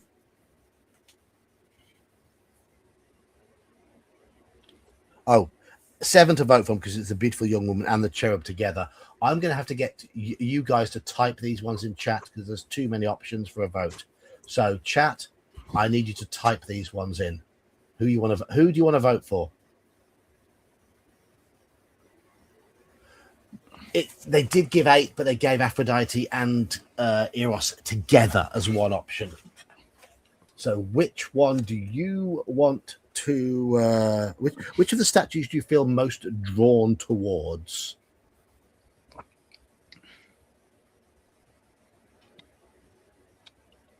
Demeter, or is it Demeter? It might be Demeter, actually. Demeter was the god of what? Bacchus. Partying and wine and stuff like that. It is Demeter, isn't it? Of course, it's Demeter. Because I was thinking Artemis, but no, Demeter is the goddess of agriculture. Was he? My bad.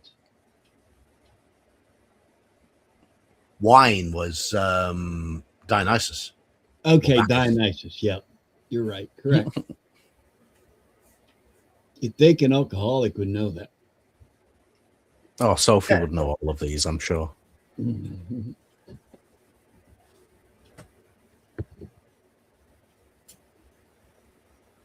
All right, we have 2 votes. We have 3 votes for Aphrodite at the moment. I think Aphrodite is going to be winning this. I think. Yeah, everybody wants a hot chick. Yeah, I think Aphrodite is going to win this.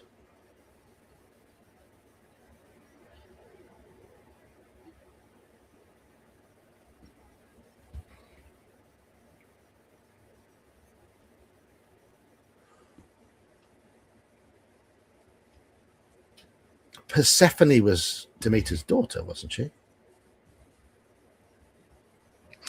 Nice, Brian.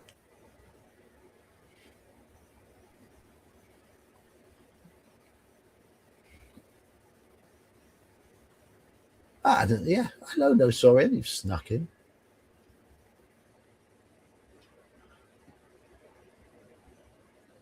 Goddess of fertility and spring. Agriculture. I mean, I wasn't wrong there with agriculture because fertility is part of agriculture, isn't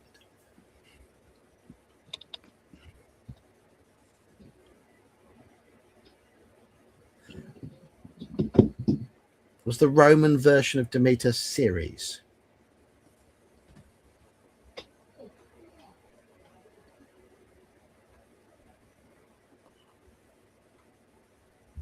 From where we get the word cereal.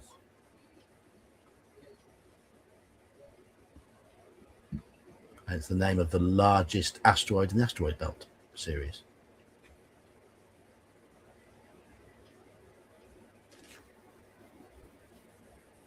Okay, we're going with Aphrodite by the looks of things. Mighty Aphrodite. The Romans and their cheap copies. Right. So you've all been pervs. The beautiful young woman and the cherub, because we get 2 for 1 here. We get Eros as well.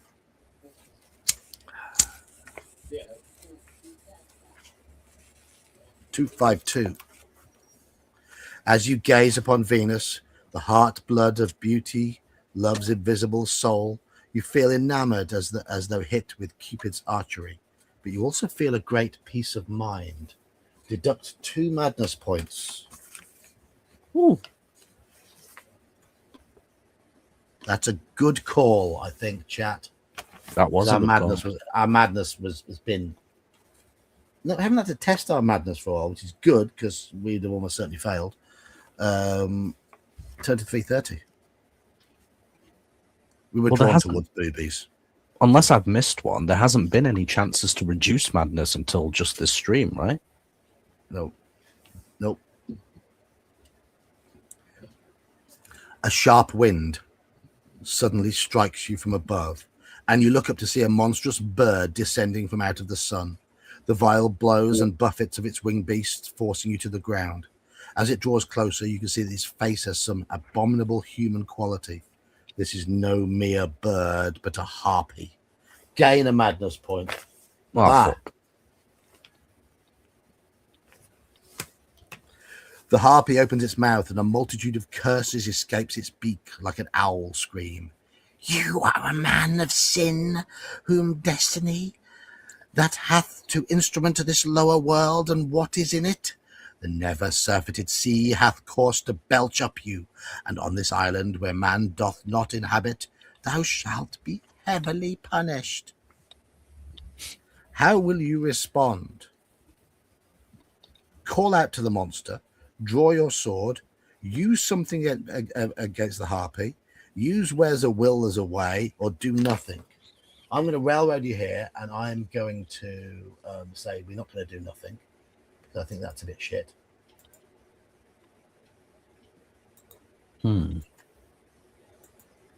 So, call out and speak in defense of your actions.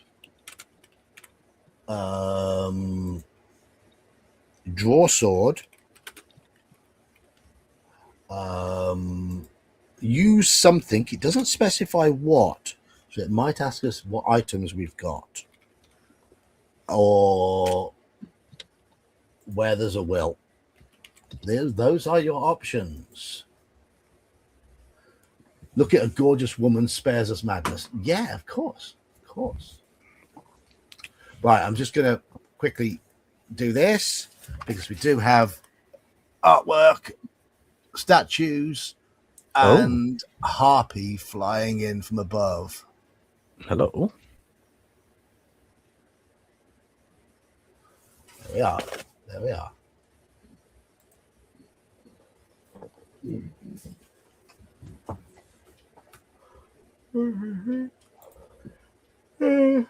Okay, 3 votes so far. Have you guys voted yet? I'm deciding.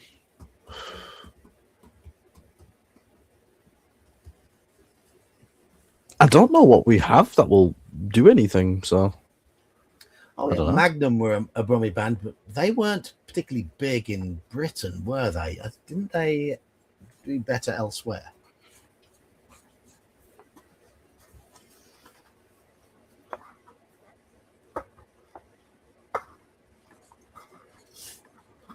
Also, the name of a man with a magnificent moustache.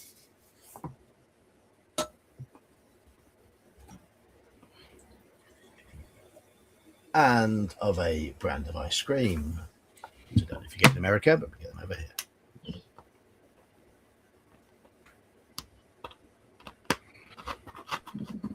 And a large bottle of champagne,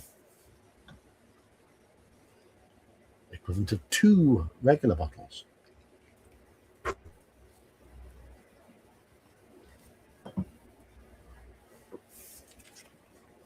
Okay, looks like Will has won. 8 votes. Where there's a will is definitely winning. It's got 5 out of 8 so far.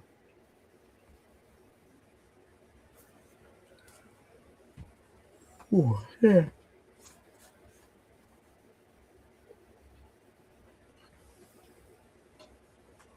I think that one was strong. Oh, is that a bit brutal, Dan? This is a 11 p.m. drink, not a 6:30 drink. Oh, Okay. Is the evening in trouble, Dan? No, the morning maybe. Right. Where there's a will, 276. There is a will. Do we draw up our will? But we ran out of pennies. We did. Full suddenly aware. queen. If I had to, I'd be king. The king laughed. He had to.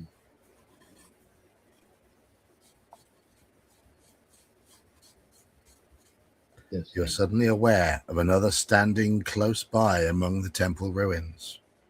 It is a middle-aged man with a commanding presence. He wears an ancient robe embroidered with stars and planets and astrological signs. His beard and shoulder-length hair are streaked with grey, and his eyes are as bright and blue as the heaven-hued sapphire. In one hand he holds a gnarled staff. Raising the staff, he points it at the monstrous bird, which is at once cowed, and utters the words, "Approach, my Ariel, come." "All hail, great master, great sir, hail," the monster replies. "I come to answer thy best pleasure, be it to fly, to swim, to dive into the fire, to ride on the curled clouds, to thy strong bidding task, Ariel, and all his quality. Hast thou, spirit, performed to the tempest that I bade thee?" asks the sorcerer, for surely that is what he is. "To every article I boarded the king's ship, now on the beak, now on the waist, the deck, in every cabin I flamed amazement. Sometimes I divide and burn in many places, on the topmast, the yards, and bowsprit would I flame distinctly, then meet and join. My brave spirit, what shall I do? And say what shall I do? The curious creature asks. Go make thyself like a nymph of the sea, be subject to no sight but thine and mine, invisible to every eyeball else. Go take this shape, and hither come in it. Go hence with diligence. With that the banquet vanishes, as does the harpy, which melts into the air like the baseless fabric of this vision. Then the sorcerer turns to you and taps you on the shoulder with his staff. In the next instant, the temple and the rocky outcrop upon which it stood are gone, to be replaced by a poor cell located in another part of the island. Cross off where there's a will and turn to 291. We're down to our last where there's a will. It's a sorcerer. I mean, is that Prospero? I haven't read The Tempest.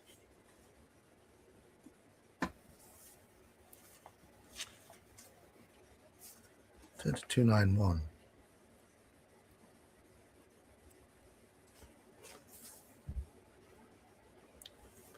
Who are you? You ask the mysterious man. Behold, sir, the wronged Duke of Milan, Prospero, he says. Well done, Andy. Whether thou best he or no, or some enchanted trifle to abuse me, as late I have been, I do not know, you tell him.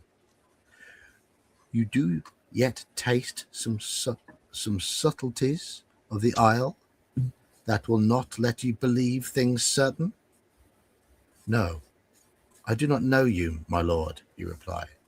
Then be it known that I am master of this island, your host declares, drawing himself up to his full height and giving you a deathly look.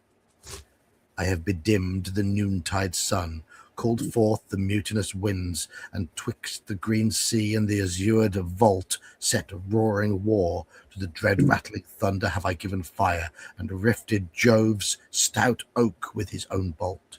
The strong-based promontory have I made shake, and by the spurs plucked up the pine and cedar.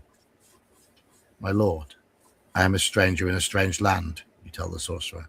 I have traversed afar. How, I am not entirely sure. And in time too, he asks.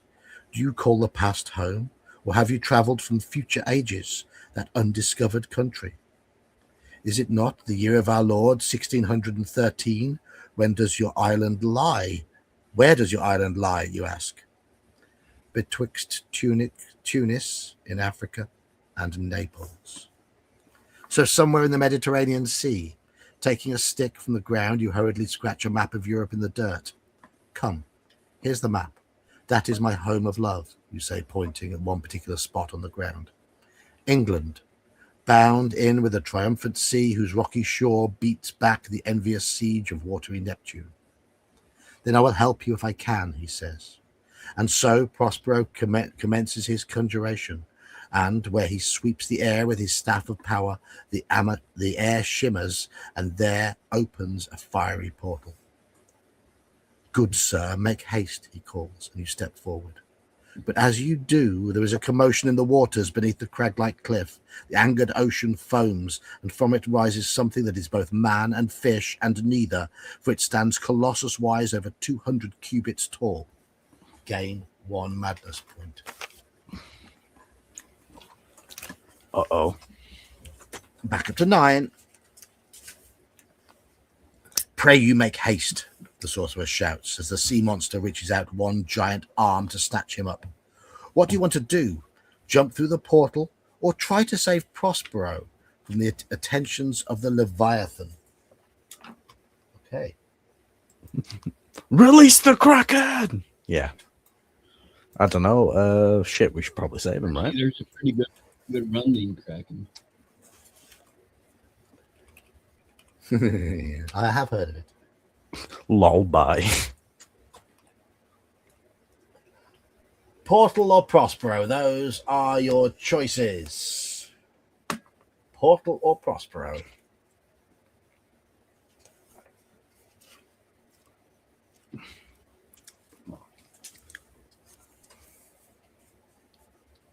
Shit. Oh, okay. Oh, there is some artwork as well. Let me show you this artwork. Artwork. Nice. Oh.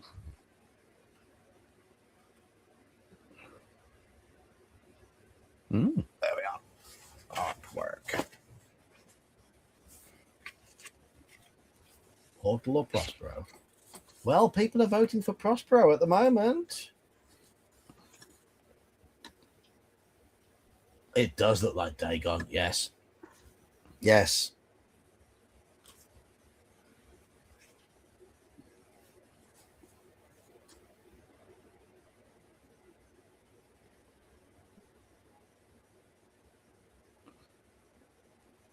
Any more votes? We have 8 votes so far.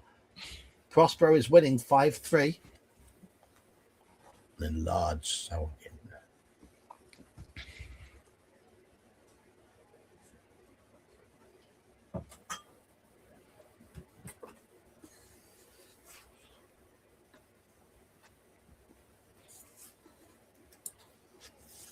any more votes coming?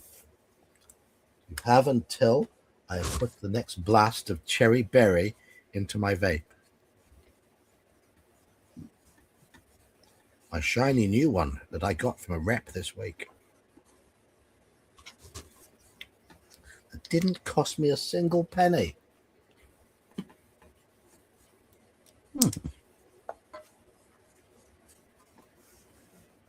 Oh, it sounds like he's done, and Prospero's won.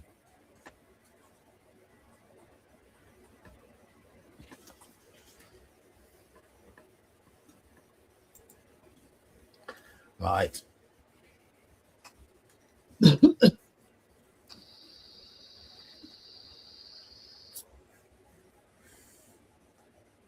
Turn to 400. That's a big jump forward. That is a big, big jump forward. And it's normally the end of most adventures. Yeah, this one goes up to 600. Yeah. Ignoring your escape route, you move to aid your deliverer. From black abyss where ancient horrors sleep, dread Dagon stirs and climbs the heaving deep. It is Dagon. Prospero cries. His eyes like suns through murky waters gleam, and mortals wake to shriek in haunted dream. But what can you do to help him against this monstrous sea giant? Okay, we have options here. Use a well-painted idol if you have one. No, we don't. Use the narcotic scroll if you have one. Yes, we do. Use where there's a will. We've got one left. Or attack the monster. So we've got 3 options. We're in a fight with Dagon. Okay. We have a scroll which we can try to use. We have where there's a will. one more use of it left, or we can try to fight Dagon. Those are our options.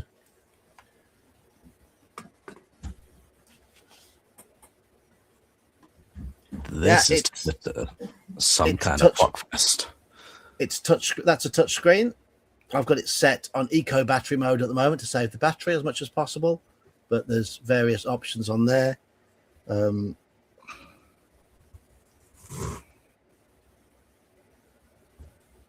It's a bit of a gimmick, but that's my little options menu.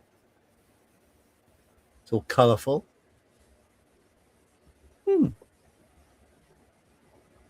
Very nice. Oh, looks like I was My the goodness. deciding vote. Scroll My has won. goodness, where has the day gone?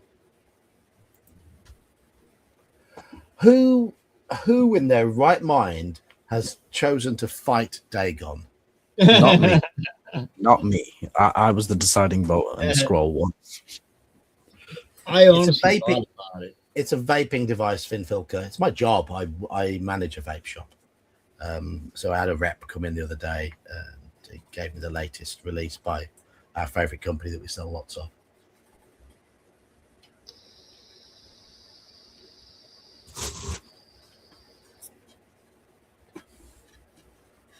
But what? Elfmate, is that a dead one? Be the hero you want to be, a dead hero. There you go.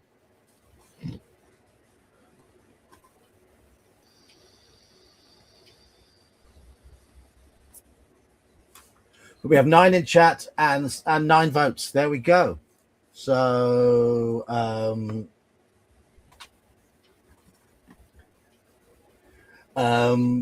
use the scroll has won. Turn to 450.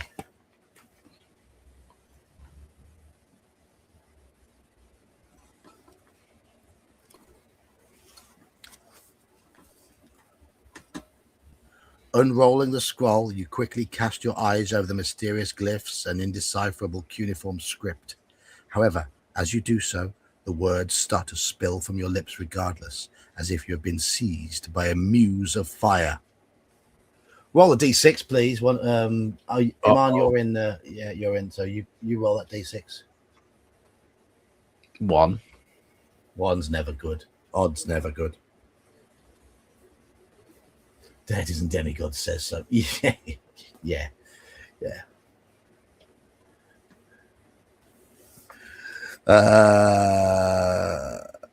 470.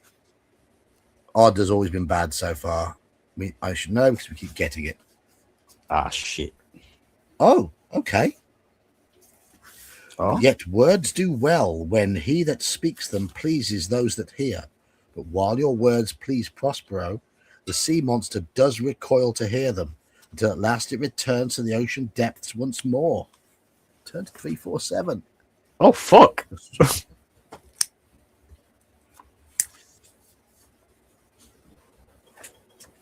Excellent.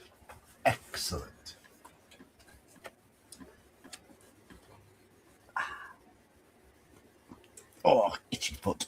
There we go. Now, do not tarry here a moment longer, the sorcerer says. Away, be gone. By Prospero's so potent art, once more the ruby-coloured portal opens, which to his speech does honey passage yield. As you go to step forward, the wronged Duke of Milan announces, "This rough magic I here abjure. I'll break my staff, bury it certain fathoms in the earth, and deeper than did ever plummet sound, I'll drown my book." But then, as if changing his mind, he throws you his staff. We now have Prospero's staff. Oh, fuck yeah.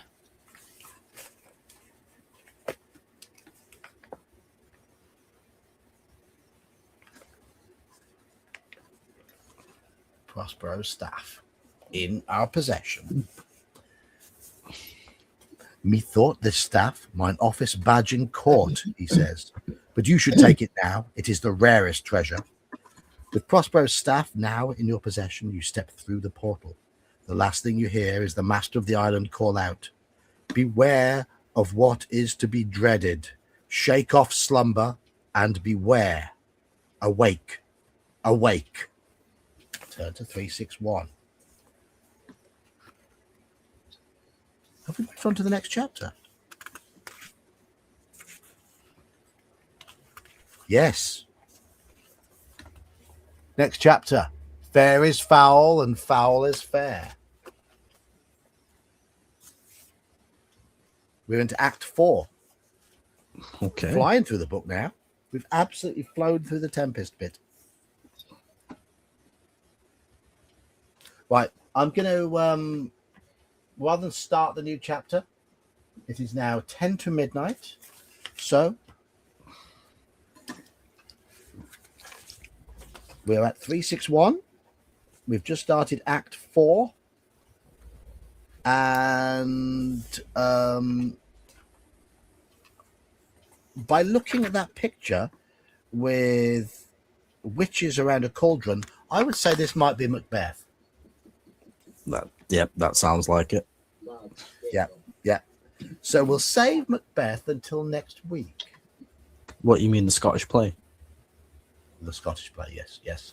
Yeah, Dead and Demigods does say that the stats are the avatars. You can't kill the gods themselves. You have to basically go to their plane and take them all on together and their armies and their minions. And no, that's not happening. That's not happening.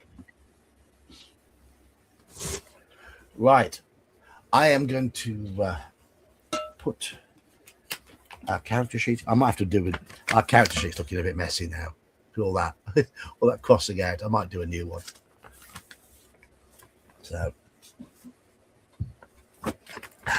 pop that down there. So tomorrow night is session 2 of B6, The Veiled Society. If people need to make characters for it, please have them ready before the session starts. I will be home from work about 7-ish my time, about half hour before the game. So I won't have time to go through characters with you because I'll need to eat and de-smell myself after work and stuff and actually say hello to the wife and children. So I'll keep that bit as short as possible. And I'll run a game tomorrow night. Yeah. So thank you, fellas, for joining me. Thank you, Aman. Thank you, Dan. Thanks for having No me. problem at all. Thank you, chat, for being pleasantly involved tonight. Some good chatter going on, all of you. It's been a good fun. Time has gone quickly tonight. I was surprised how quickly time went, which was nice. When you're having fun, time does fly by, and it did. So thank you all, and I shall see some of you tomorrow. Good night. Cheers all. Have a good one.